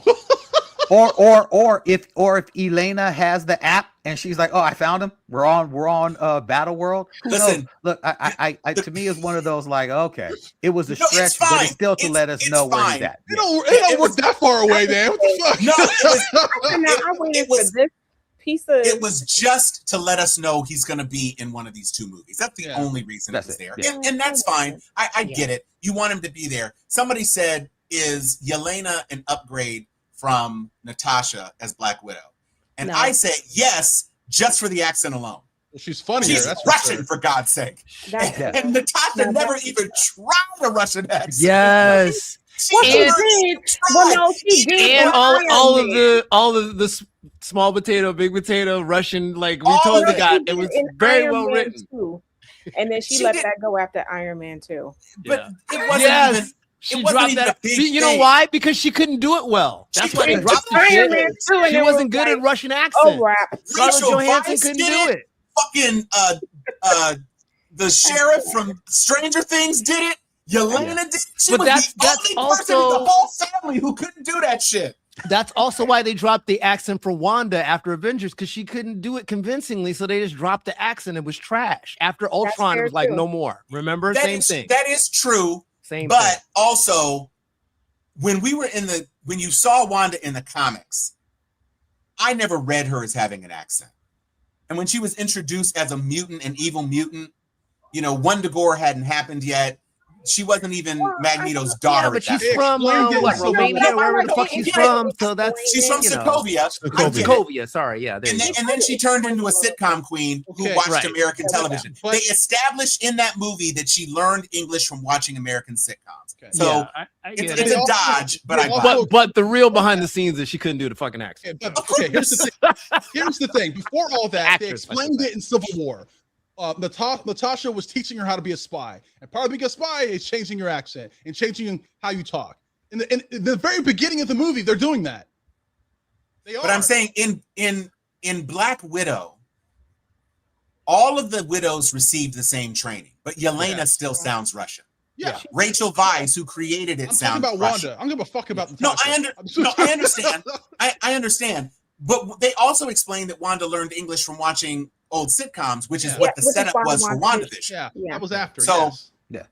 So Yeah, I look, mean, I mean, look, it's, all it's, that. Look, this is Y- nothing. That Yelena doesn't have is a anything to do jewel. with how good the movie is. No, Yelena is- yeah. She's a jewel, and they are definitely her inclusion in this. They're definitely trying to position her as having a real future in the MCU, just as a character. They're definitely propping her up.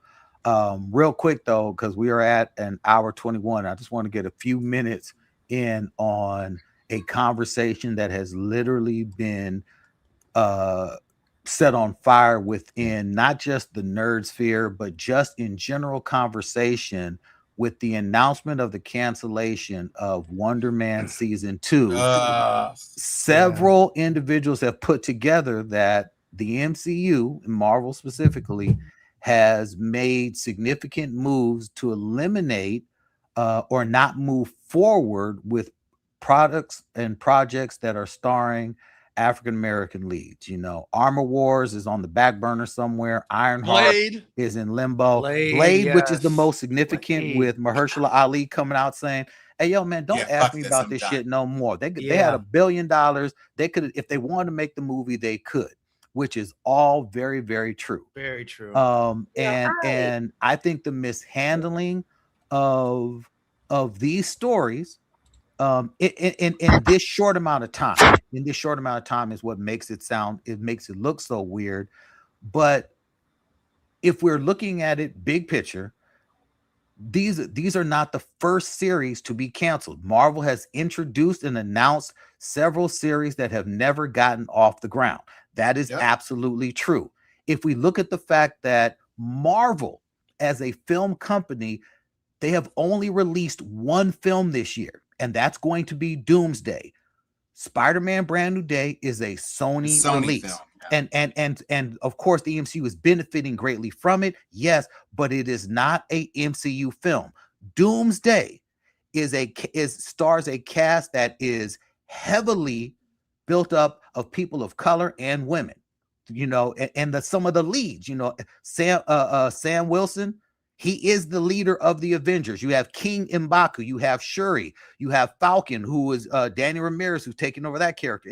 You have a lot of people of color and a lot of women who are front facing in Doomsday. They're only released this film. So I saw someone post online, Marvel this, that, and the other. I'm like, stop it with Marvel is racist, because Doomsday proves that they're not. Next year, the MCU is releasing one film, Secret Wars, one film. And then in 2028, they're doing two, Ghost Rider and Black Panther 3. Yep. So the idea that Marvel is targeting films and projects leading Black folks, I think that they're targeting folks, period, because behind the scenes, what did Disney just do as a company?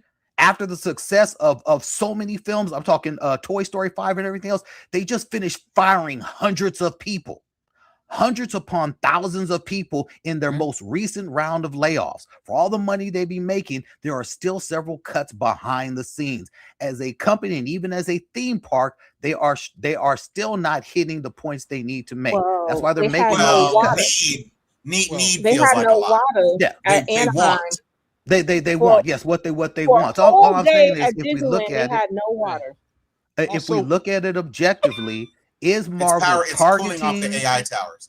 is Marvel targeting projects starring black characters, or are they cutting back? And that's a question, because if they're only releasing 1 to 2 films a year and only 3 series this year, we are only getting 1 live action series, Vision Quest. They dropped I'm not Spider-Man, but X-Men 97. They count that as one of their series. They're giving us Right. Vision Quest. Next year, they're only giving us Spider-Man, the animated series, the new one that they do, and another edition of X-Men 97. They haven't announced what their live action series is going to be, if they do anything. So they're cutting back on stuff, period. Well, we have not seen Doomsday yet, so we don't know how they're going to treat black characters in that movie. Until I see that movie, no, we don't. No. Where there's smoke, there's fire. Okay, dude, like canceling all those movies and putting movies on the back burner. I'm skeptical. I'm skeptical. I'm looking at them sideways. I mean, I'm not calling them racist, but I'm like, So something doesn't look right here. I think it I can. had no idea where they were going to go. Well, and this is the thing. Armor Wars without Tony Stark is a totally different story. Yep. Yeah. And quite frankly, War Machine wasn't the shit in Iron Man 3. So Nope. to say that you're going to predicate a series on Rhodey and maybe bring in Riri just because she has armor, then what? You're bringing Sam Rockwell in as Hammer? What are we doing? What It's are we like, doing? It doesn't make sense. Yeah. Wonder like Man that. was critically acclaimed, but it wasn't really a superhero show. He only used his powers like 6 times, and most of that was in the last 5 minutes of the last True. episode. True. So You're missing something. Yeah, go ahead. You're missing something key here. And what everything that Tuala said is factually accurate. But I would also introduce how these shows are laid out, how these shows I feel are under promoted, how these shows have been partitioned as like the black show, like Ironheart and so forth. And so they're perceived as not necessary.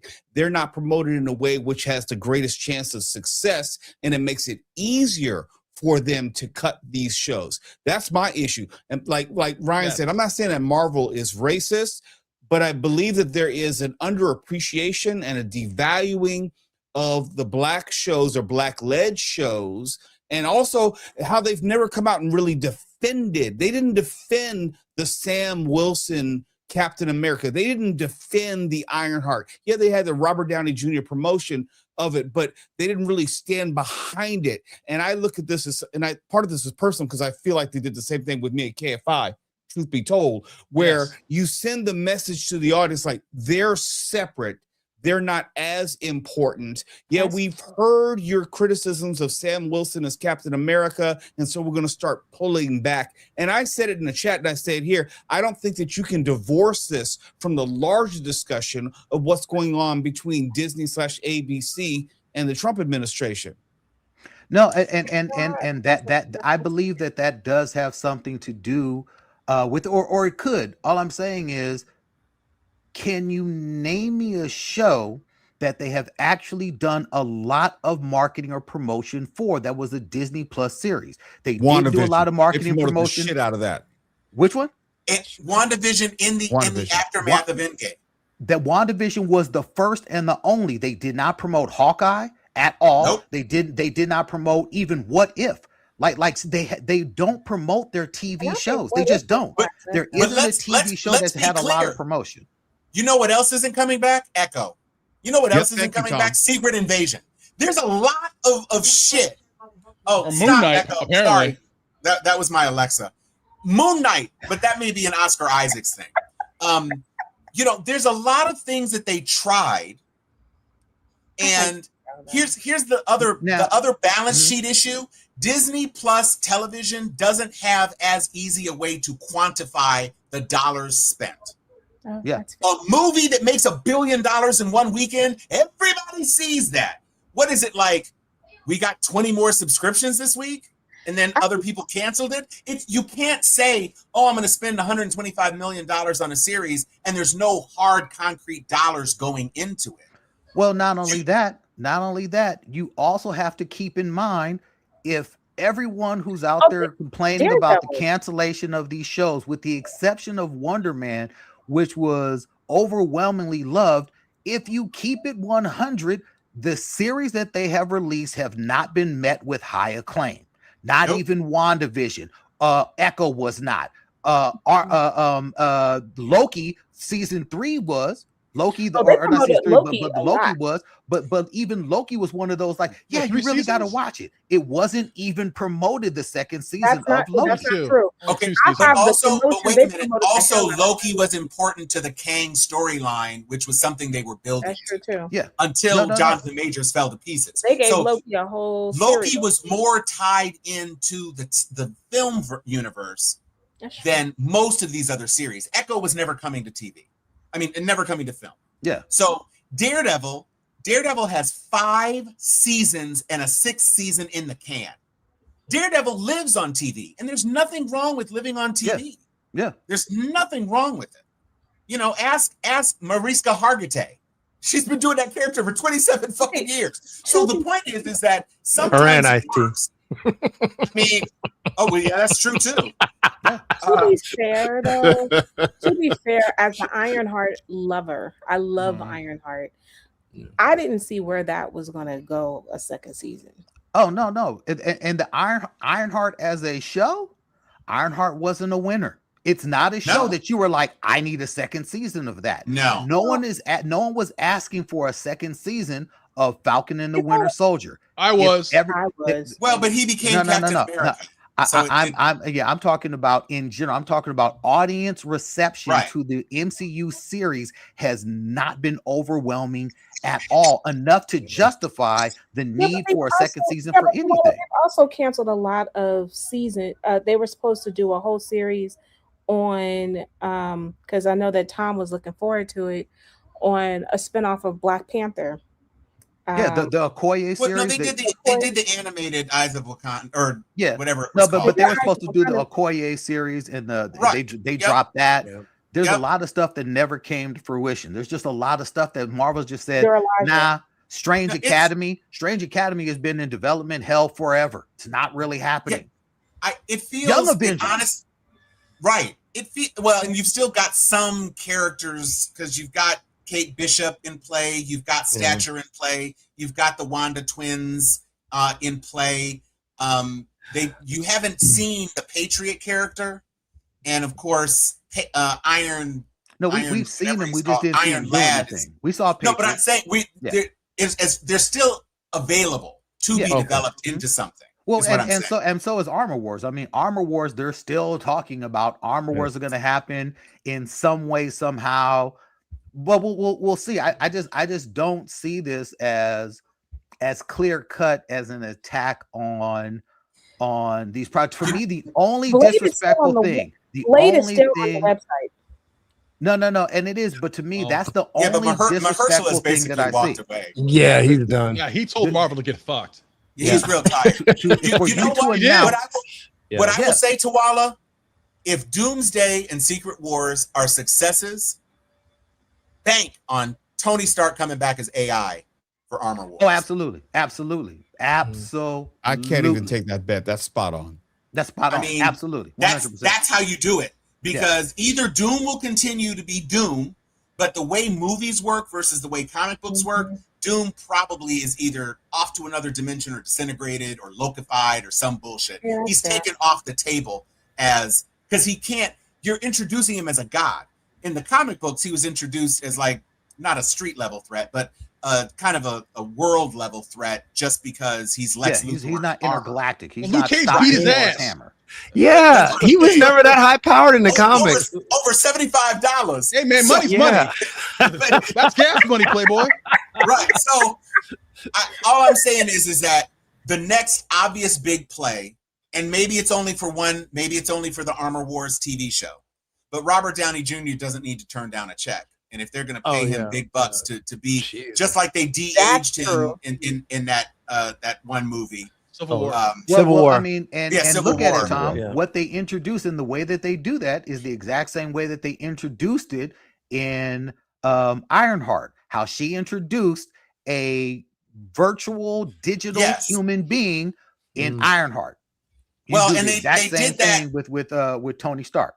correct. Even though Mephisto brought that devil girl best friend to life at the end, but yes, you've demonstrated that if she could do it, Stark could certainly do it. Stark technology could certainly do it. Yes, and that's a respectful way to get him back on screen to help tie the threads together. And it could even be, if I can find these missing pieces of Stark tech, I can bring Tony's back as AI. That could be the governing thread of the movie, to give him something to chase, as opposed to him having Tony at the beginning. He could gradually get pieces of Tony. And then you need Ironheart. Yeah. And Ironheart could be in it. Yeah. You have Ironheart and you have War Machine. So obviously you use what you have. Again, it's story economy. And Riri ain't doing shit. So it's a good way to continue. Look, we'll see what happens with Vision Quest, because Vision Quest has Ultron returning, or the Ultron character returning, living rent-free in Vision's head as he is bringing himself back. So Vision is coming back. Okay. I think James Spader's coming back to voice it as well. No, he is. Yeah, he's coming back. But they said that we're not going to really see Ultron, the physical form. We're going to see him as a embodiment of a character living within Vision's head as he is building himself back up, and ultimately Ultron is trying to come back to life and blah blah blah. You know how TV does. It's one of those things. So yeah. Right. Yep. Listen, I won't accuse Disney of all-out racism, but all I'm saying is you've had 3 Ant-Man movies and I can't get a Blade movie. Thank you. Look, that's 3 fucking shitty Ant-Man movies and I can't get a Blade movie. That's hella disrespectful. Why is that disrespectful? Oh, no. It's hella to me, and this is the point I was about to make a second ago, is that of all the things that Marvel is being disrespectful over, is the fact that they've announced that they're going to do a Ghost Rider film ahead of Blade. Right. And I think that, because if you think about it, that's when we start hearing Mahershala going the fuck off. That is and the crazy part is Blade made superhero movies popular again. Right. Wesley Snipes' 98 Blade is the reason why, and arguably you go into the X-Men 2000, but that's it. No, that's not arguably. For Marvel. No, not arguably. No, yeah, Blade, I'm sorry, not Blade arguably. made the shit hot. And I think, and we've said this before, I think you can't discount the fact that fans went apeshit when Wesley Snipes was back on screen in Deadpool versus Wolverine. And what he said, one of his lines was, "And there won't ever be another one." I was gonna say, even though it was tongue in cheek, did he kind of screw that? Mahershala's kind of skinny. Can Mahershala kick people in the face? Can Mahershala do kung fu and shit? There'll only be one Blade. I was Deadpool looks dead ass to the camera. Yeah. And so it was. I get it. I would love to see Blade back. I don't know that I would love to see Mahershala more than I'd love to see Wesley Snipes as Blade again. That's all I will say. And if they threw Wesley Snipes in Midnight Suns because Mahershala is pissed, nobody would be upset at that. Nobody would be upset if Wesley Snipes came back as Blade. 0 people would be really old. Wesley Snipes was phenomenal in Deadpool. He was fine in Deadpool. Yeah, he was great in Deadpool. He's not doing anything. He could do this. Yeah. That was a cameo in Deadpool, but I mean, no, he had battle sequences. Okay, he did, but then you got to realize how many of the scenes are really stunt doubles and how many are him too. You know, that don't I'm matter. not saying he like, can't you can't get have home. like a Ain't nobody 3-4 saying that movies of shit. Blade, you know, I mean, look, I like Wesley, but we need a new Blade. Yeah, I was gonna say we need some fresh blood in there. I see what you did there. Franchise. If you're trying to restart the franchise, then you need someone in their late 20s, early 30s, so they can do 3-4 movies. Yeah, but Mahershala isn't in his 20s either. That's no, not he's younger than Wesley. Shit. No, he is. No, a lot of people are younger than Wesley. Yeah.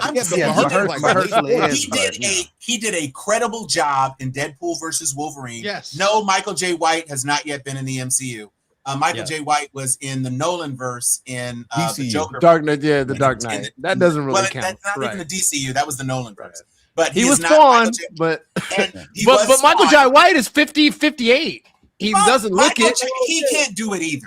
Yeah, Michael J. White's too old too. I love Michael J. White, but He can he's still 58. kick ass though. Oh no, he absolutely can. Now, But if we were doing a Blade multiverse movie with Mahershala and Wesley and Michael J. White, come on now. yeah, That would work. Now we got some magic. He's the brother. He's That's the too uncle. Black for Marvel though. That ain't gonna happen. He's the Right. younger. Well, that's true. No, I Into mean, the but Spider-Verse. well, no, is don't. very good. Well, hold on. Black Panther's Ryan- still one of the most, like successful Ryan all black Coogler movies, bro. said, "Let me make Blade." That part. After, if he said, "I won't make Black Panther 3 unless I can make Blade after," That would be the move. Blade would Oh be my done. God. That would Blade would be done. be it. That would be the Yeah. move. Oh my Look, God. look, Yeah. everyone would trust be the move. Ryan Coogler to do Absolutely. After Yeah. Sinners, Oh, he to do could Are you to do fucking Blade. kidding me? No, He would everyone kill would a trust him Blade to do movie. it. No, like if any do if anything. Ryan Coogler put his name on anything, it's gonna get green lit. It's like that's not gonna be a problem. But not for nothing. This is also an opportunity for other black directors to That's shine. always Ryan Coogler my doesn't have to point. do all the black movies. Yeah. No, Like, he you doesn't. know, this is, And but we I had get your Mia- point. but Mia yeah. DaCosta did the Marvels, which didn't do well at all. Lowest But grossing. Nia But here's DaCosta's the work thing. on whatchamacallit was great. On No, the series Candyman. was She was great. amazing. But here's I the love thing. Nia is that DaCosta, it took a Hunger who lot did for- Lovecraft. Hunger who did Lovecraft could absolutely, Lovecraft Country. absolutely do Right. Blade. But I it mean, took a lot there's a for bunch of people people. It's to- just to to respect Mahershala's Ryan point. Coogler.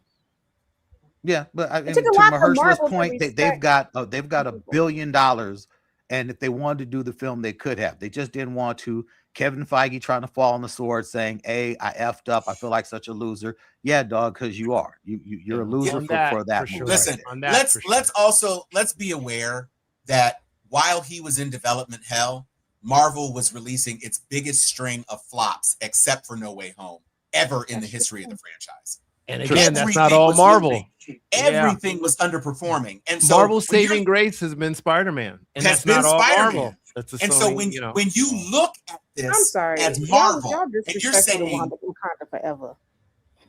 Because No, Wakanda okay, forever was no, that was 853 million. That's fine, but that was also Black Panther, and it performed like 500 million less than the Right. predecessor because Chadwick Boseman was not. Well, you're there. not gonna have That Chadwick was, in it, that so was yeah. one of those movies where the hype but it of also wanting was to Black know Panther. that drove the opening week, Yeah. and then it fell off. 500 million is more than Brave New World made. It's more than the Marvels made. That More than drop off is not Thunderbolts. insignificant. It's more than Thunderbolts. Thunderbolts. And yeah. so you had all of these movies that were failing, and then you're like, well, let's make a black vampire movie that's completely disconnected from everything else in the MCU. And so I think it went into turnaround. It went into development hell. You No. didn't know how you were going to do it. You're trying to tie things together. You're trying to build back. You're trying to get to Doomsday and post-Doomsday.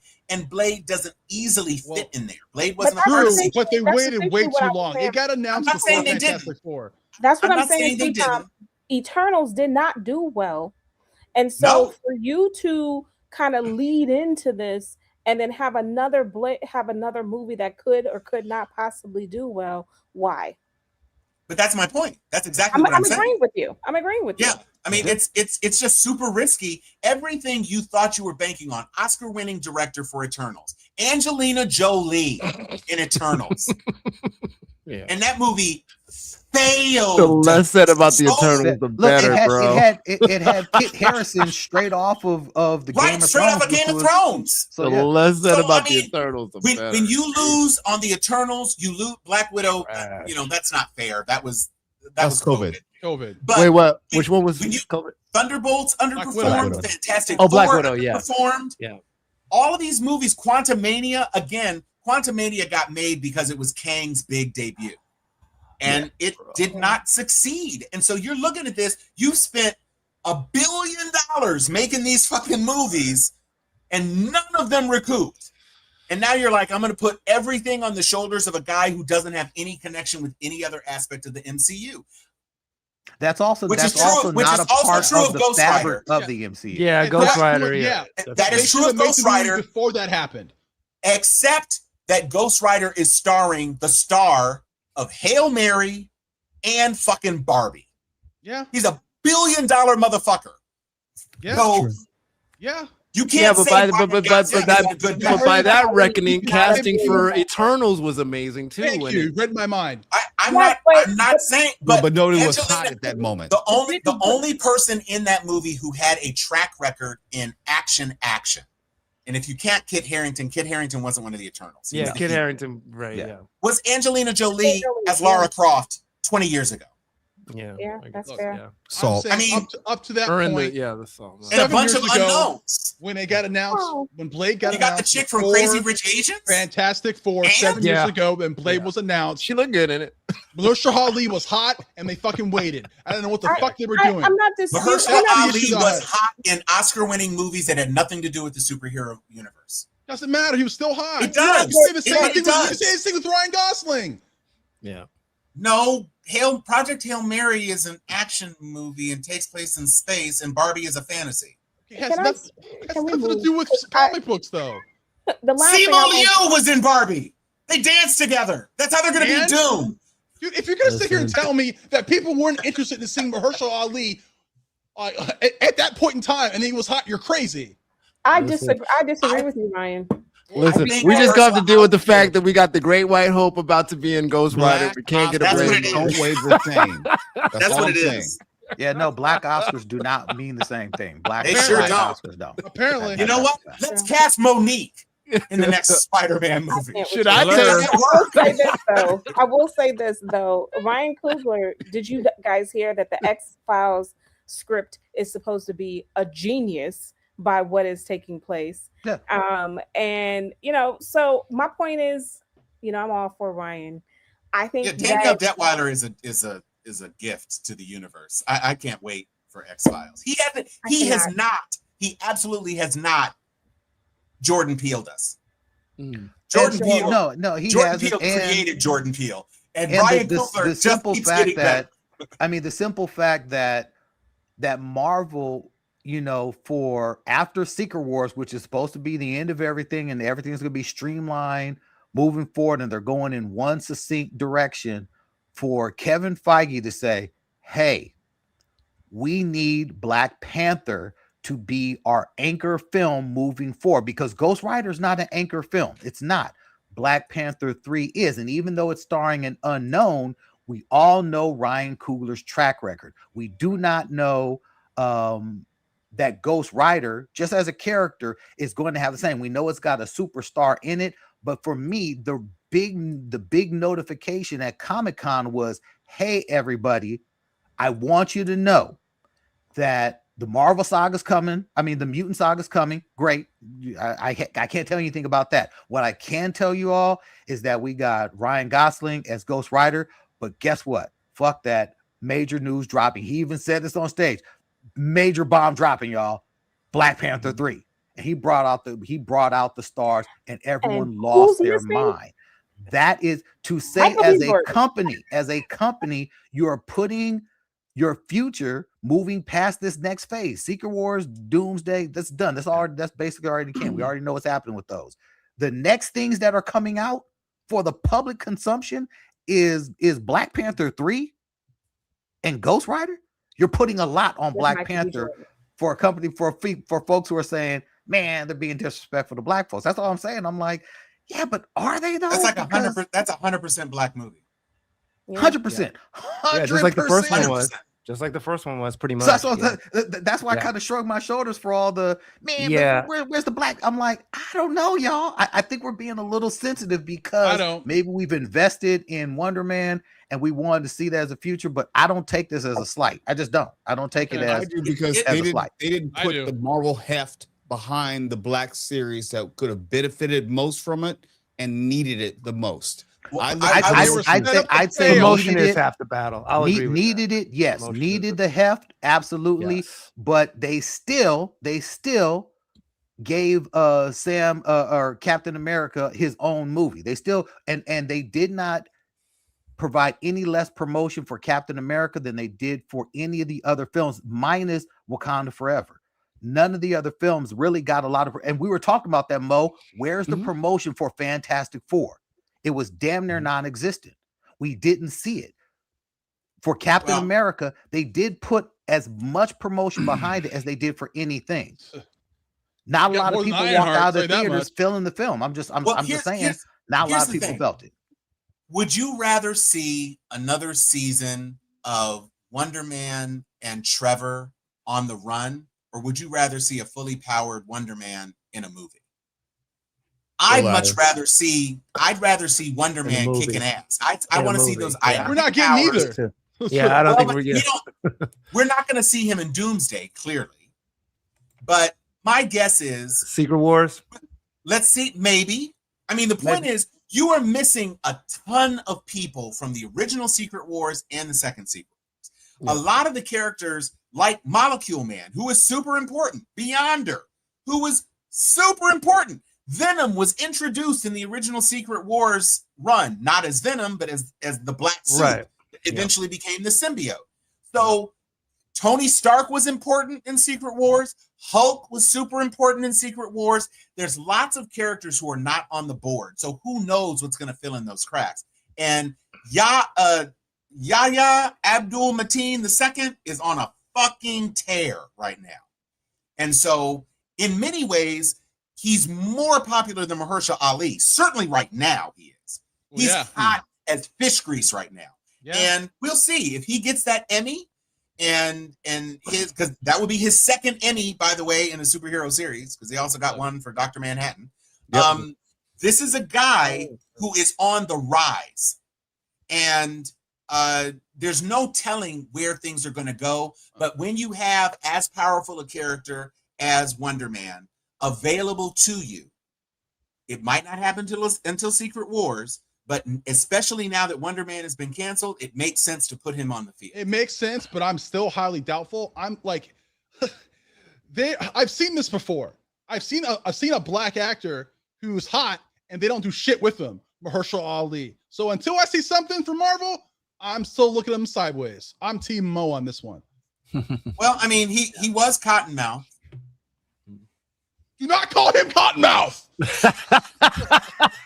Look, I think everyone acknowledges they are willing to use black actors. They're willing to feature black leads, but probably the room or margin for error is less. Yes. Mm-hmm. And I do believe the environment in which we live right now is contributing to at least how Marvel is making the calculation as far as what projects they're going to promote and pursue in at least this next Marvel phase.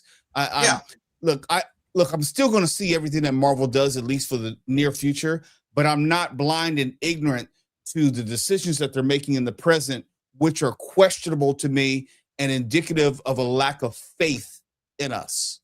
Right. That's fair. All right. That's fair. Good shit. I got a quick question. Yeah. Do you think with the success of Spider-Man, it's going to be, we know, over $1 billion, maybe even $2 billion. How much stress and pressure is now on James Gunn to blow things out of the water for Man of Tomorrow next year? No. There's no pressure because he's packing boxes. Yeah. Okay. James Gunn is waiting for that email that says, sorry, Jimmy. The drama to outperform Supergirl. He has had consecutive box office failures.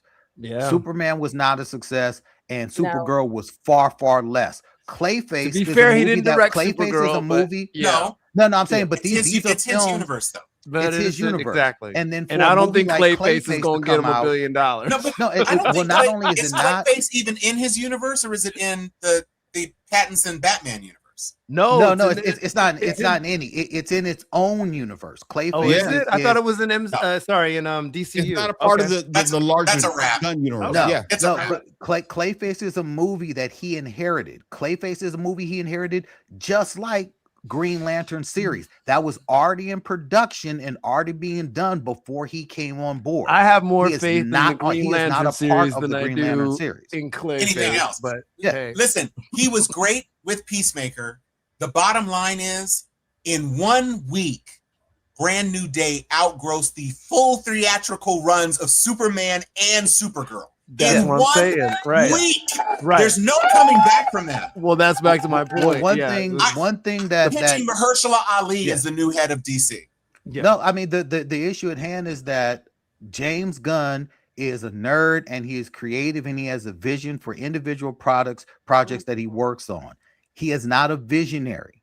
And that's what you have to be to run a studio. You have to be a visionary and you have to have a long-term plan for everything. And he does not.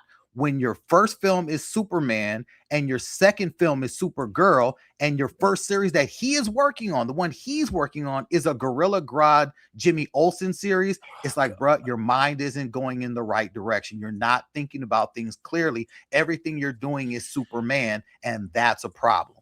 I That's the just problem. don't get why it's so basic. You introduce Superman, Batman, and Wonder Woman. Those are your trifecta, and you build from there. Why is it so freaking hard for these people? Anyway, yeah, I just don't Too get it. smart for the rest of the room.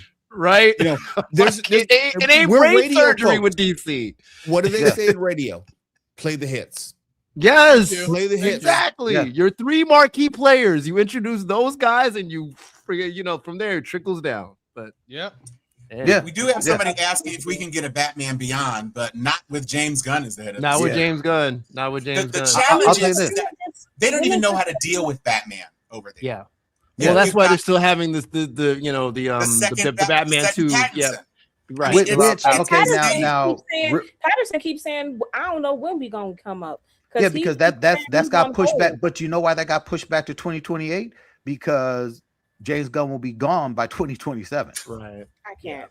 He'll be They're gone like, by put- 20 next week. Yeah, He's like, I push keep that doing film the back movie. so we're far away from the blowback we're going to get for even hiring James Gunn. Push that film back so it has its own success. But like right now, Batman is and I'll give Matt Reeves credit for this.